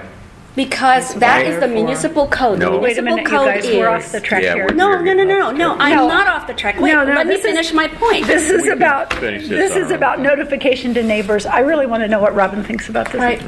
What Robin wants to say is, this will eventually come to the Planning Commission, and the Planning Commission has been very clear in conversation that there should be a use permit process, and my understanding of the use permit process is that notification of neighbors is required. Even if it's an administrative use permit, it's still, there's some notice required. So I think that and I'm not in disagreement with the Planning Commission. Okay, so use permit. And how do you think the city is going to feel about making that a use permit process as opposed to a ministerial permit? Or ministerial process? It can still be a use permit, but be ministerial. Oh, okay. I'm not on the city council. Obviously, it's very difficult to predict what they're going to do. My guess is they would want it to be issued by the zoning administrator, for example, at staff level, but give a prior opportunity for neighbors, if there is an issue, to raise it. Then it's up to Mark's discretion, whoever's the zoning administrator, to know which ones are worth saying, whoops, we got a real issue here, or I appreciate what you're saying, that's one where you need to work it out with your neighbor or something like that. So, And as but- a follow-up to that, the Planning Commission gets a printout of every administrative decision made, and the Planning Commission members can call up one of them if they think it's necessary. Has that happened? It's happened once since I've been on the board. So, And you've been on the board for quite some years, so. no, I haven't, but, Well, I thought it was Maybe. 4 years. Haven't you been on for 4 years now? well, it's Oh, so came back. complex. It's so complex that Okay. I just feel that I'm just beginning Oh, to get okay. the hang of it. Okay. You know. So, can we, So I think we're in agreement that the neighbors should be notified. We just haven't decided when. but Right. I think I Robin agree. thrown Right. down the gauntlet and said, well, even if she said it more nicely than I'm going to say it. I think she said even if the task force doesn't recommend that, that's what the planning commission is Yeah. going to recommend to Right. the council. Okay. Good. Well, then we might as well save a step. So that means that all 120 of your rentals would have to go through this process. Yeah. I'm going to need some more help in my office. That's at the point of application for either license or renewal. And Yeah. can we clarify, a renewal is also a licensing procedure? It is, given the current structure, I'm not saying what would happen in the future, given the current structure, each year is a full license application. There's- Thank you. Yeah. I would hate to see that happen all over again every year, but Can I I suppose it could. Of course, you Can I just, I don't know if it's possible when you write these notes up, but I would like to state that I believe that notification at the time of application is going to cost the city more money and more issues with enforcement, and it's going to cost the city STR revenue. I think the TOTS are going to decrease. I think that the TOTS are currently used to pay for a lot of things that the city needs, that the residents here use. The sewer's not going to pay for itself, the water's not going to pay for itself, the city services are not going to pay for itself, the CalPERS pensions are not going to pay for themselves. So I believe that anything that makes it difficult for STRs to get an application through and to operate will hurt the city of Pacific Grove, and I want that on the record for me. Noted. Thank you. And I would like to second that. Well, I will echo that also, because clearly, one of the reasons that in the county of Monterey, where in the non-coastal zone, it is legal and possible to get a permit for short-term rentals for 7 days or more, and it has been legal since 1997. Right. The county has issued less than 20 in all that time. And the reason is because the process is so expensive and Yes. so cumbersome. Yes. So we know from looking at what happens in other cities that the more complex and the more expensive the Yes. process is, the less people tend to comply. Yes. So we do have to Yes. sort of weigh the complexity and the cost of getting the license with the Yes. Right. Right. desire to Yes. have everybody under the tent and for the city to know where the licensed properties are and to be able to regulate them. And that's very, very So- clearly a factor in the consideration of several, at least, council members. I mean, they get have, that. Yeah, they have expressed that. Yeah. And as a resident impacted by these things, I could not disagree more. I think the residents in the residential areas need to be protected, and I don't think there's any loss. I think there's any number of people waiting in line that will apply if some don't go through. And I also agree with the numbers we've heard. I think these are extreme cases. I don't think this is going to happen every time. But for those extreme cases, I really think that the advance notice is a city function, and without that, I think the city is not doing its And I'm not job opposed to the advance notice. I am in your corner with that one. And it's covered in the fees the applicant pays, so it's not, the city's not going to have to pay it. It's a step, but Oh, no, but the attendant expense of permit, hearings, notifications, that is on the city, and that is an added expense that the registration fees will not cover. So let's move on, and clearly the assignment to Mark, Terry, and me before next meeting is to write this up so that at least some of the nuances of the conversation are captured. And then you get to say if you agree or not. But I think we've heard it, so let's move on, and the proof will be in the pudding. All right, so I think the next one was agreed to last time, which is maintain the 30-minute response time requirement. Yes. And Jan made the good point that when the city did test that, we really didn't test it right. So if we are going to maintain the requirement, we need to do it in such a way that it is testable and that we test it right. I think with that, we can move off of that one. I'm in agreement. Okay, next one. I also think there's agreement that instead of the city doing the inspections, that inspection would be required prior to issuance of the license. And that may be just the first time, because if the structure's to code and there's been no building permit issued, but that's certainly up to you to decide. But Okay. I think there was agreement on that. Question on that. So the contract inspections, would those also be required for long-term residents, or long-term rentals? This is a How good can question. you, I for don't- example, make sure that the STRs are in Be a new code job. compliance and the long-term rentals are not in code compliance? How Legally, the city could do that. That's one of those areas where it does have the ability to distinguish. But it could certainly be the recommendation of this body that it should be applied to both. I think for that, it has to be applied to both. If you're going to do long-term rental and short-term rental, Okay, but and I'm not arguing with Yeah. your ability to make that recommendation, but recognize that the city does not in any way right now regulate long-term rentals. They don't need permits, they don't need licenses. so legally, that will not hold. Yes, it will. Go It ahead. absolutely will. So as we have it now, under the current ordinance, There are no inspections unless the staff deem it so, when they see something in the application or they have. So one in my... So for example, and just to amplify that, so Yeah, let's is that say correct? that when someone comes in to apply, the map says something, and through code compliance efforts or something else, staff thinks that's not correct, then Terry does, at her own initiative, to ensure the integrity of the process, go out and do an inspection. And there have been some concerns expressed that that's arbitrary, and clearly it depends on Terry's good judgment and the quality of information that's submitted. But the proposal that was made here was in one way to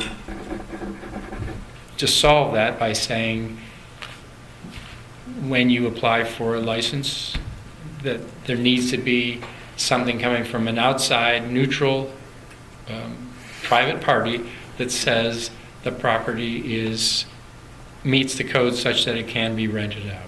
And that was the proposal. And one of the suggestions that was made in detail to an application was I went ahead and sent in, on my own volition, photos of each of the bedrooms, photos of our parking spaces, photos of the driveway, photos of the emergency fire extinguishers, just to have everything on record in a large format photograph in a packet, so that rather than just looking at a hand-drawn map, that those photographs were in essence, and they could look at it and review it and say, we're still ready for an inspection or not, and then an inspection would be placed. I think to go forward with every property is inspected does pose a can of worms, but to keep what we have intact already, add the element of photographing the property. You have to provide photographs of your property that are very clear, and with parking, all the issues at stake, the letter for the neighbors, your insurance document that you have proof Oh, of that's different. short-term. Don't go Yes, there. okay, all right. Stay on You're target. right, stay on target. And that if there was a glitch or they felt it necessary, then any type of inspection would be done third party. I don't think the photographs can determine whether the smoke detectors and the CO alarms are working or not. And it seems to me that you're applying to operate a business, which is different from a residence. And if you're going to be operating a business, if you're not willing to pay for safety inspections of that, then maybe you should go into a different business. Because it seems to me it's a version of public accommodation. And if you're going into public accommodation, there's a whole layer of inspections you have to go through, and health codes and all that. This is not to that extreme because they're existing houses, but some moderate application of just ensuring safety as a requirement of being in business, I don't think that's outlandish at all. So does that mean that every house that may have a business license, like you have a business license, does that mean that every house with a business license should also have code compliance? I went through that review when I got my business license 20-some years ago, yes. Right, but I mean, does that do an inspection as well? Do we I think then that- start going through all the business No, licenses? I think the requirements are specific to the business. I think we're talking about now licensing short-term rentals, so I think we need to keep this discussion focused on what makes sense for short-term rentals. It's absolutely reasonable that before I'm issued a license to rent that property, I provide a certificate by a certified home inspection company that they've been in there and checked a list of items for safety. It takes an hour, it's $150, and there's no reason why anybody can't provide that. Okay. All right, so So from here forward, all new applications or recurring applications will have the requirement of an we'll have a independent requirement. But I still think, inspection. Tom, I don't know how it's fair. I'm just- Fairness is a different issue. Legal and fair are two totally different issues. Okay. Fair or legal. Because I see a lot of houses here in Pacific Grove that don't meet any kind of code requirement, but they're being rented out. Like a garage is being rented out, Absolutely. a crappy room is being rented out. Terry's and- and my best estimate is we have more hoarders in this city than we have short-term Yeah. rentals. I mean, Yeah. there are big issues out there in the community. Yeah. You are absolutely right. Yeah. Oh, I've seen Okay. things I All don't right. even want to say. I just wanted to say I don't have any issue with this personally. I just wanted to speak on behalf of everybody who may have an issue. And we as a city can't solve every problem. And although that's a problem, you don't want a city government that tries to solve every problem because we Yeah. would be in everybody's life. Yeah, And that. So, that's part of the council's job, decide which problems the city should address and which ones Yeah.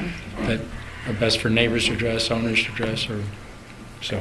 But we don't do a perfect job at it, no doubt. Okay, next one. And I think you agreed with this last week, and I think Mary's reinforced that. And that Yes. is- Yes. Appropriate level of insurance? Right. Yes, absolutely. Easy True. to do. Does request mean it's optional, or is I actually, based on the discussion Required. last week, Required. I'd heard I replaced with required. 'cause I think Required, that's yeah. that's what I heard you have say. written, but Okay. it could be Yeah. my own hard-nosed way of thinking. And I'm wondering if insurance at some point might not require inspections. I mean, that. Oh, in they order to get- certainly do they in our private Yeah. homes. So- Yeah. When you say appropriate level, do you want to just say at some level that's identified by the planning commission later, or is this group supposed to make a recommendation of what level of insurance? You certainly may, as you see fit. I mean, clearly, if we don't at this point, it's going to have to be done later. So the more specificity you can provide at this point, the better. Do you want to make a proposal on that? I require my owners to have $1 million worth of liability, and of course the fire to cover the replacement, of course. But that's their issue, less mine. And does there have to be, with that requirement, evidence that their insuring company will insure the use? Does the liability? Yes. Yes. Well, as I understand it too, that's specific to short-term versus long-term. Oh, That's- sure. I mean, yeah. they have. So there are they have to companies make- that do it Yeah, and the there are insurance companies that company don't. has to be clear of, what the use of the property is. Yes. So, yeah, so we make sure that the insurance company understands what they're insuring. And there are some companies, somebody mentioned Farmers, I think earlier, that will write that as part of the products that they write. Some companies, when they find out it's a short-term rental, say no, and Yep. they send the owner to a specific insurer. The company CBiz, for example, is a big insurer of vacation rentals, and they have a product specifically for that. Perhaps would it be advisable to put a list of the commercial insurance companies that offer this short-term product? I don't think we want to make recommendations, do we? Well, my only thought is can't. just to direct Well, then people that's so so- that they know, like on a frequently asked questions, that, Don't make recommendations. That creates liability. all right. Okay. Okay, and the next one, I think you also agreed, no partings and No parties, and big capital. weddings. I think you, No events. no events. Yeah. Thank you. Okay. But, Your Honor, that wasn't a wedding. I like the way that's worded, no events. No events. That just makes, a clearer statement rather No than people parties get together. and no events. Right. Because Well, I would the- say that's not an event. It's just a gathering of 20 of my best friends. My It's closest not an friends. event. Yeah. Yeah. No parties, no events. Okay. Okay, the next one. I think there was a decision on enforcement above, and that was 2 verified complaints. So they go through a process, everybody's got a chance to provide information, and the license is rescinded. Yeah, we did agree on that the last Yes. time. Yeah. So we did it. Special phone number, it's been suggested a hotline. I don't think there was agreement on that. Could we just talk about that a little bit? It's Can up we to talk you. about the hotline? So you guys, the hotline is on page... Is the hotline the monitoring company we're talking Yeah. about? It's $50. Page 5. Yeah, page 5 of this document. Do you have a copy? No. There you go. It's really well Page thought 5. through. Page 5. I have it, thanks. Oh, sure. It cost us nothing. And it's a great way to take the heat off of Terry's shoulders, to take the heat off of anybody who has to look after the desk when Terry's on vacation. But it's a company called Cadence Communications. They service 6 California cities. The monthly cost is $50 if you use the 760 area code, but so that residents can just dial an 800 number so that they don't have to pay for the area code, it's an extra $20 per month. So that's $70 per month, plus the $1 per call if they're asked to investigate. So I think we're looking at less than $1,000 a year for the investigations. You know, at most, maybe $1,200, who knows? But with our current volume, it might be about $1,000 per year. And the hotline caller, when they call, they are asked to identify the address. The hotline is the only one that actually has the listing of all the properties and all the contact information. Because right now, what could happen is somebody who doesn't like STRs can actually look on the STR map and say, oh, I'm filing a complaint against such and such an address on such and such a street, because you can actually locate all the addresses of the STRs. So you can actually become one of those people who's constantly complaining about the STRs because you know that exactly where they are. But in this case, the hotline asks the caller to identify the address. They have to know exactly the address, and then they can look up the property contact. They call the property contact immediately, and theirs is within 45 minutes that somebody has to respond, but ours can be 30 minutes, as we all agreed on. So within 30 minutes, in the daytime, the property contact is supposed to call back and say, okay, I've gone out there, I have looked at the situation, I've talked to the people, I've asked them to move the car, I've asked them to, stop the noise, whatever it is. If for some reason the hotline does not receive a call back within 30 minutes, then in the daytime they call the code compliance staff. So that's the only time that they call the staff. And the code compliance staff then issues a citation to the property owner. Okay?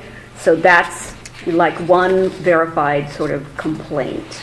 That's one complaint that's been logged. In the nighttime, after the staff has gone home, then the Palm Springs people anyway call the private security service. But as I've said, here in Pacific Grove, we don't need a private security service. We don't have that kind of volume. So basically, the hotline would call the police. So after hours, the hotline calls the police, who checks out the complaint. If the complaint is not found to be valid, like it wasn't the short-term rental causing the issue, which the hotline people said, yes, that does happen, and it's a long-term residence or it's a permanent resident, or if the complaint was a non-starter, like, it might have been just, kids, walking down the street with a radio or something, and somebody thought there was a party. Then the code compliance staff issues a citation to the actual complainant.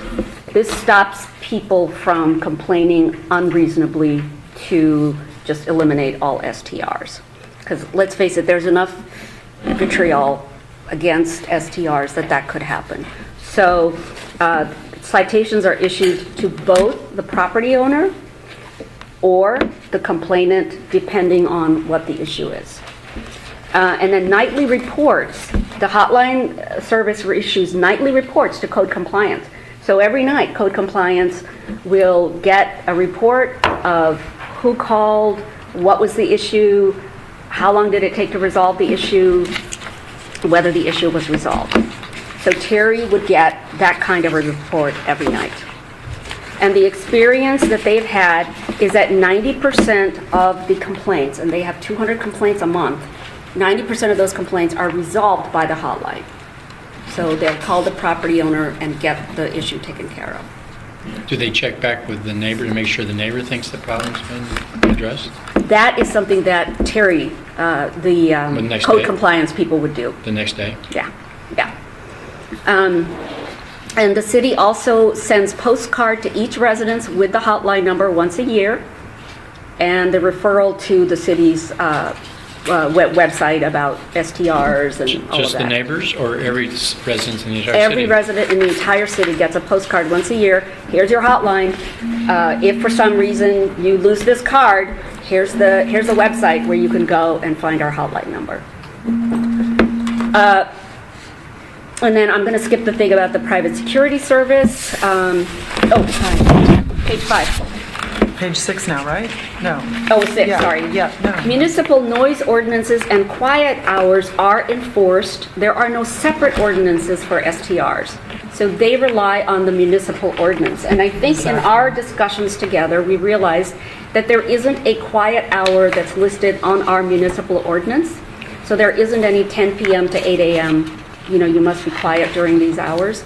So if we wanted to, we could recommend something like that for STRs or for just in general in the municipal code that we recommend, from 10 to 8 has to be quiet hours. Is that accurate? I thought there were hours that were in the Well, somewhere. it's a nuanced answer, but we're rethinking and redoing the noise ordinance right now. So we Okay. shouldn't spend too much time on what's current because Okay. we'll be taking it to the Planning Commission and the Council in the next Yeah. few months. But Robin, I think the week that you were gone, we looked at the noise ordinance and it didn't have any time limitations on it. That's one thing we noticed, There are times on garbage collection Right, and right, deliveries and that sort of thing. but not noise. Yeah, the juveniles are, adults aren't regulated, it's just the kids.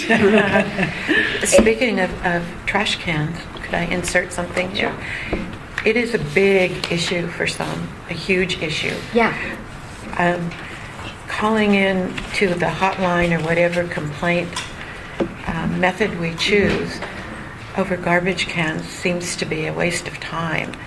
Is there some way the city could could be responsive to that and allay some of these Yeah, concerns? we're already working on that. So the ordinance is pretty clear what hours the cans can be out and out. But I think nobody knows that except you, Tom. And the reason is because I wrote it. So. And so Jessica's printed up both teardrops and cards that we're giving out to city staff who are in the field, as well as people like me who walk all over the community, to put on ones that are just as a notification. And then that'll get reported to Jessica and Terry, and if it's a recurring pattern, then we can take action. But the whole point is to get people to know that it's something that... Right. Yeah. And does the city have any power to say to Green Waste, if people are subscribing to on-property pickup, you've got to honor that, you've got to do that, you can't leave Yeah. the cans on the street? Yeah, Jan, thank I mean, you. that's our... That is a concern we had. It's a huge problem. Right. I mean, I probably, my office probably calls Green Waste once a week Right. over some cans Right. That got where left the out. owners are paying for on-property Yes. pickup, but they haven't put them back. Yes. So what I would... It's a head-banging exercise. I know it's a burden on your office, but if you keep a log Mm-hmm. and then let Jessica know, because if she doesn't know that that's an issue or the Green Waste isn't dealing with it effectively, Okay. there's nothing we can do. Okay. Yeah, But 'cause- we do have in the contract the ability to say, Green Waste, you're not performing. Yeah, Oh, because we pay extra to have the garbage cans picked up, but we often find that they're not picked up. And so we've been calling them going, hey, you guys, look on this our is the bill. same thing. We are paying for this. And they go, oh, yeah, you are. And they said, oh, we'll talk to the driver about it. But that's about all they're doing. We'll talk to the driver about it. And we just wanted to know if you will also coordinate with Green Waste and let them know that you guys are going to implement this very strict procedure. Sure, but we can only deal with the problem if we know about it, so. Yeah, okay. Perfect. Okay. I know we've jumped into your wonderful, and I want to be cognizant of the time, but if I may offer, the first page goes over a comment by the Coastal Commission in support of short-term rentals and use. It goes over overall points of what we've discussed in terms of looking at other cities. Elka, I'm talking about your document here, excuse me, but it was so great to have everything in front of me. I really appreciated page 2 with the consensus and the recommendations. The consensus was pretty much what we have just gone over, probably with a little adjustment after Tom makes notes. the recommendations here with the hotline, the commission we spoke about today, security patrol probably isn't necessary. I did want to comment on the increase in city staffing. And the renter guidebook, I've said yes since the beginning.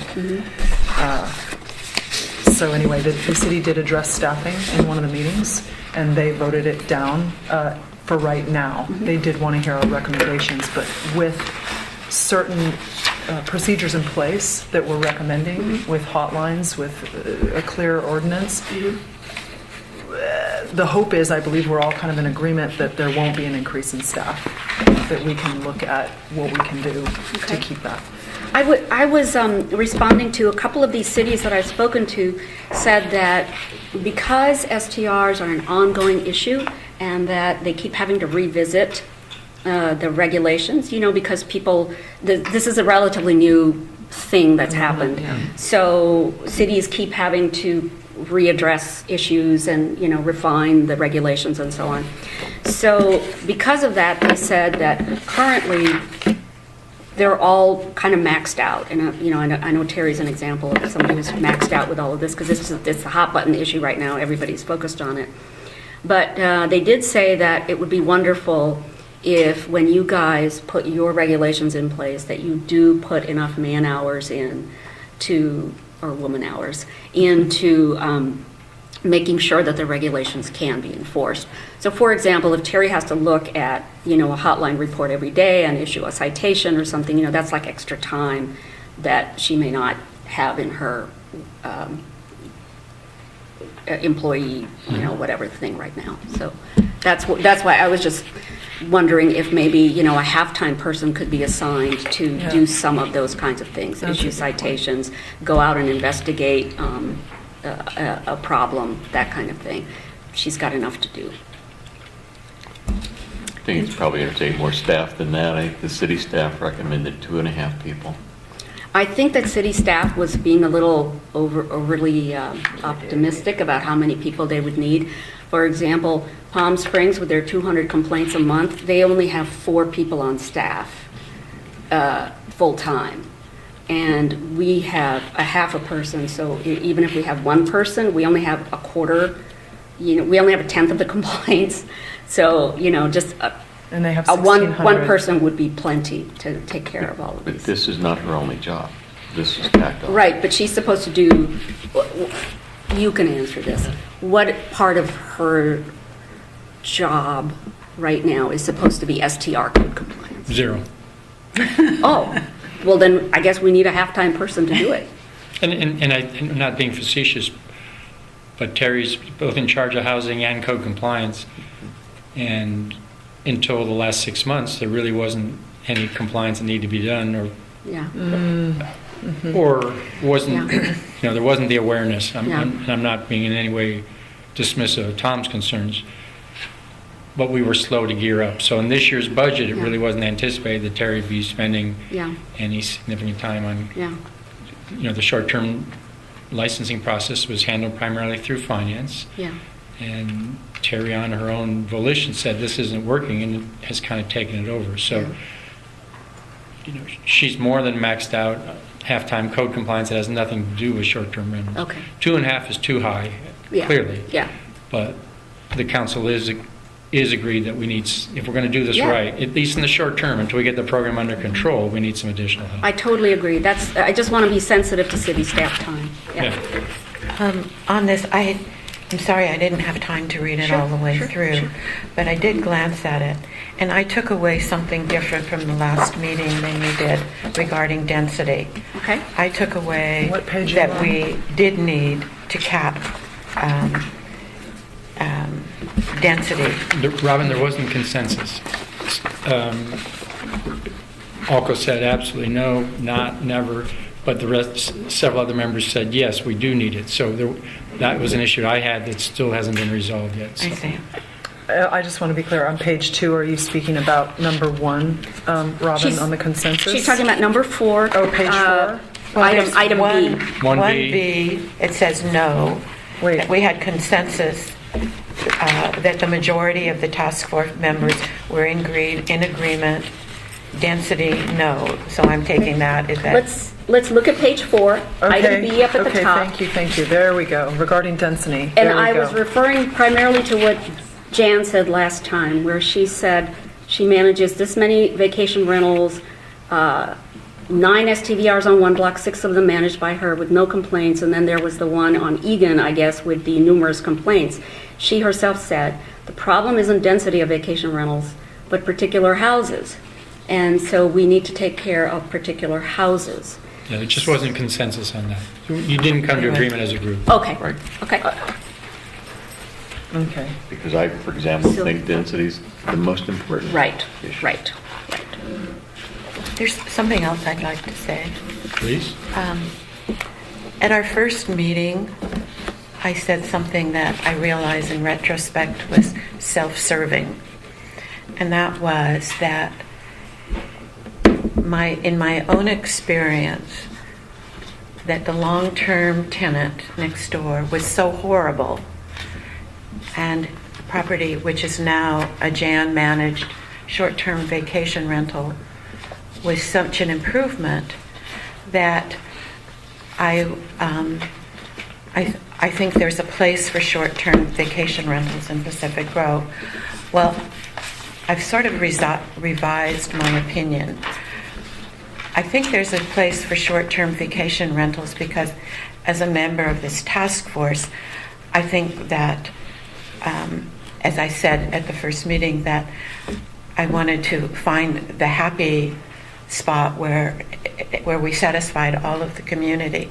But my real reason for being okay with the short-term rental next door is aesthetic. It's just selfish. It looks so much better. It acts so much better. I am very, very fortunate that I have that. Also, at our first meeting, one of the speakers spoke about the horrors of long-term tenants. And I've now thought about that in a different way that I want to share. I am a landlord. I have a son and his family who are tenants. And I think that long-term tenants, rentals are a problem because the owners don't properly vent their tenants. They don't take an interest in the property except for collecting their rent check. And I know that it's possible to be a good landlord because we are good landlords. And in the case of my son and his family, both of the landlords, thankfully, because the kids wouldn't do it, have gardeners. So the homes always look nice. And that's my new position. That's my disclosure for the day. Thank you for your direct comment. I so appreciate that. It was solely self-serving. I realize that. We have PG residents who own a property in addition to the one they live in PG who are slumlords. So, it's... Well, We that got- was we- the case with ours. Yeah, we got all the Slumlord problems of- and lived in Pacific Grove. we got all the problems of big cities and Yeah. just how we work those through. I think that's a It's good not point to managed bring by up. you, so... managed by me. Or any other property manager. Yeah. It's managed by the owner in this particular case that I'm thinking of. So, Yeah. yeah. No, there's an excellent point to be made for that. So- Yeah. So what's in the minus 2 minutes remaining today, it's clearly that a next step is for Mark and Terry and I to come back to you with a draft of a report to council that focuses in on those areas you've come to agreement and those areas you have not yet come to agreement, and hopefully the next 2 meetings we can improve that report by coming to agreement in the remaining areas, and if there is no agreement, we take that forward to the council. In this particular area, or the agreement was not able to be reached, but there are so many areas that are agreement, we recommend these to the Planning Commission and Council for I think we've consideration. made really good progress. Yep, so do I. Yeah. I believe we have. And Made a lot of headway. Yep. I would also like to request that our group read what Elker prepared, because I think it's a really great place to start that could be adjusted or added to or subtracted to. It's a pretty thorough document on what we have talked about, and There are some things in here rather quickly. I know we've got 2 more minutes. Is there a possibility to go 10 minutes over? Is that possible for everybody? I've Or got, no? that's up to the group. I've got 5 minutes max. 5 minutes? I feel really comfortable with our staff's ability to draft something that reflects what we think, and it's never mandatory. Staff, I think I feel really comfortable with their knowledge and their ability to do All that. right. Yeah. Do I? Yeah. And we could use like because there's some things that were on this document that weren't quite addressed on things that we spoke about. I had mentioned So we'll in use my all, email. we'll use all sources. We'll bring that in. The dogs, it's a small one, but I think that that's a good addition, that if people are bringing dogs to properties, that it's required that they bring them inside in either a crate or into the garage, or, because one of the gentlemen had complained about the noise. It's a small one.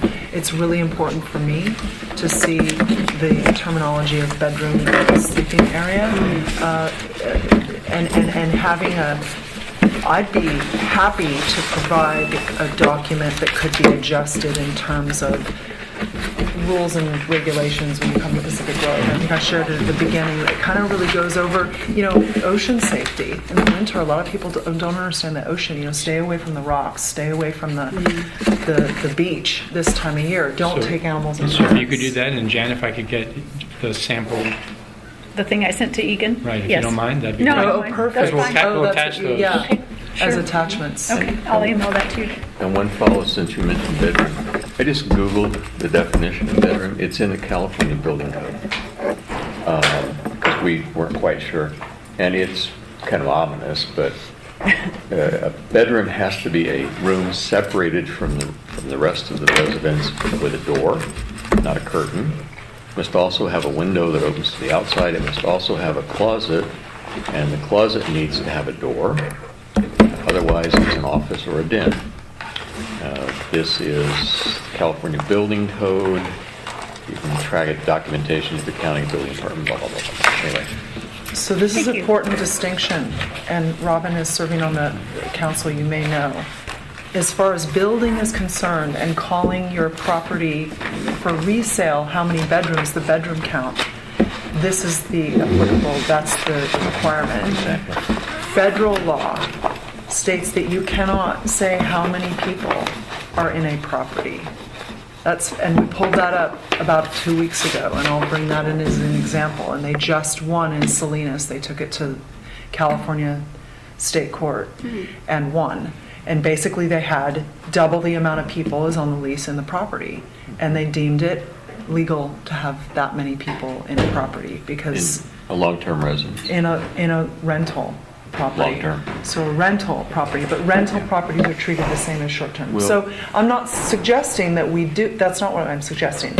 I'm saying that there's a distinction between the description of a bedroom for the purposes of building a space and selling a space versus the terminology of bedroom as per when you're renting a space. They're different. And that distinction, I think, needs to be on our question answered, because I have a bedroom in my house that runs the width of the house. It's the largest bedroom in the property. Technically, when we built the house 10 years ago, I can't call it a bedroom because of the square footage of my lot. It's some ridiculous thing. We went through the whole process. It's legal, it's to code, the windows are proper, it's got a closet that's operational. When I sell the house, I cannot call it a 4-bedroom, I have to call it a 3-bedroom, right? Technically.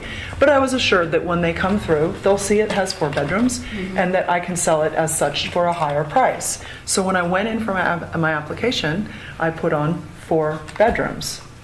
But it was checked right there. And it said, well, you're showing 3 bedrooms, which made it seem like I was lying. So this was a real thing for me, and I would like to see that corrected. But I get what you're saying. The difference is that in our city, less than 30-day rentals are discretionary licenses issued by the city. Yes. It's discretionary. It's not mandatory. If you don't like the terms, you don't have to apply for the license. That's a key difference. I hear the key difference, but I believe in federal court, and these issues are going to be going that way, that they're going to side with property owners. I feel very strongly about that because we own property and we have to speak to lawyers about this, and I'm told over and over and over, you have the right to, regardless of, I believe that the documents we're placing here and everything we're doing here is courtesy. If you took it to the really big level, there would be some issues. And so hopefully we'll put something in place in which people can live with on both sides. I think the courts will side with zoning codes as they always have, but then neither one of us is a judge or a I agree. court, so we I agree. So, Thanksgiving.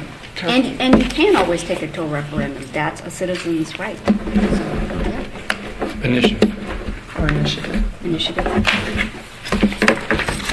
So happy Thanksgiving. Thank everyone. you. You too. A good meeting. Well done, Have everyone. fun, it's been fun. About that. I am so Oh, impressed. bravo.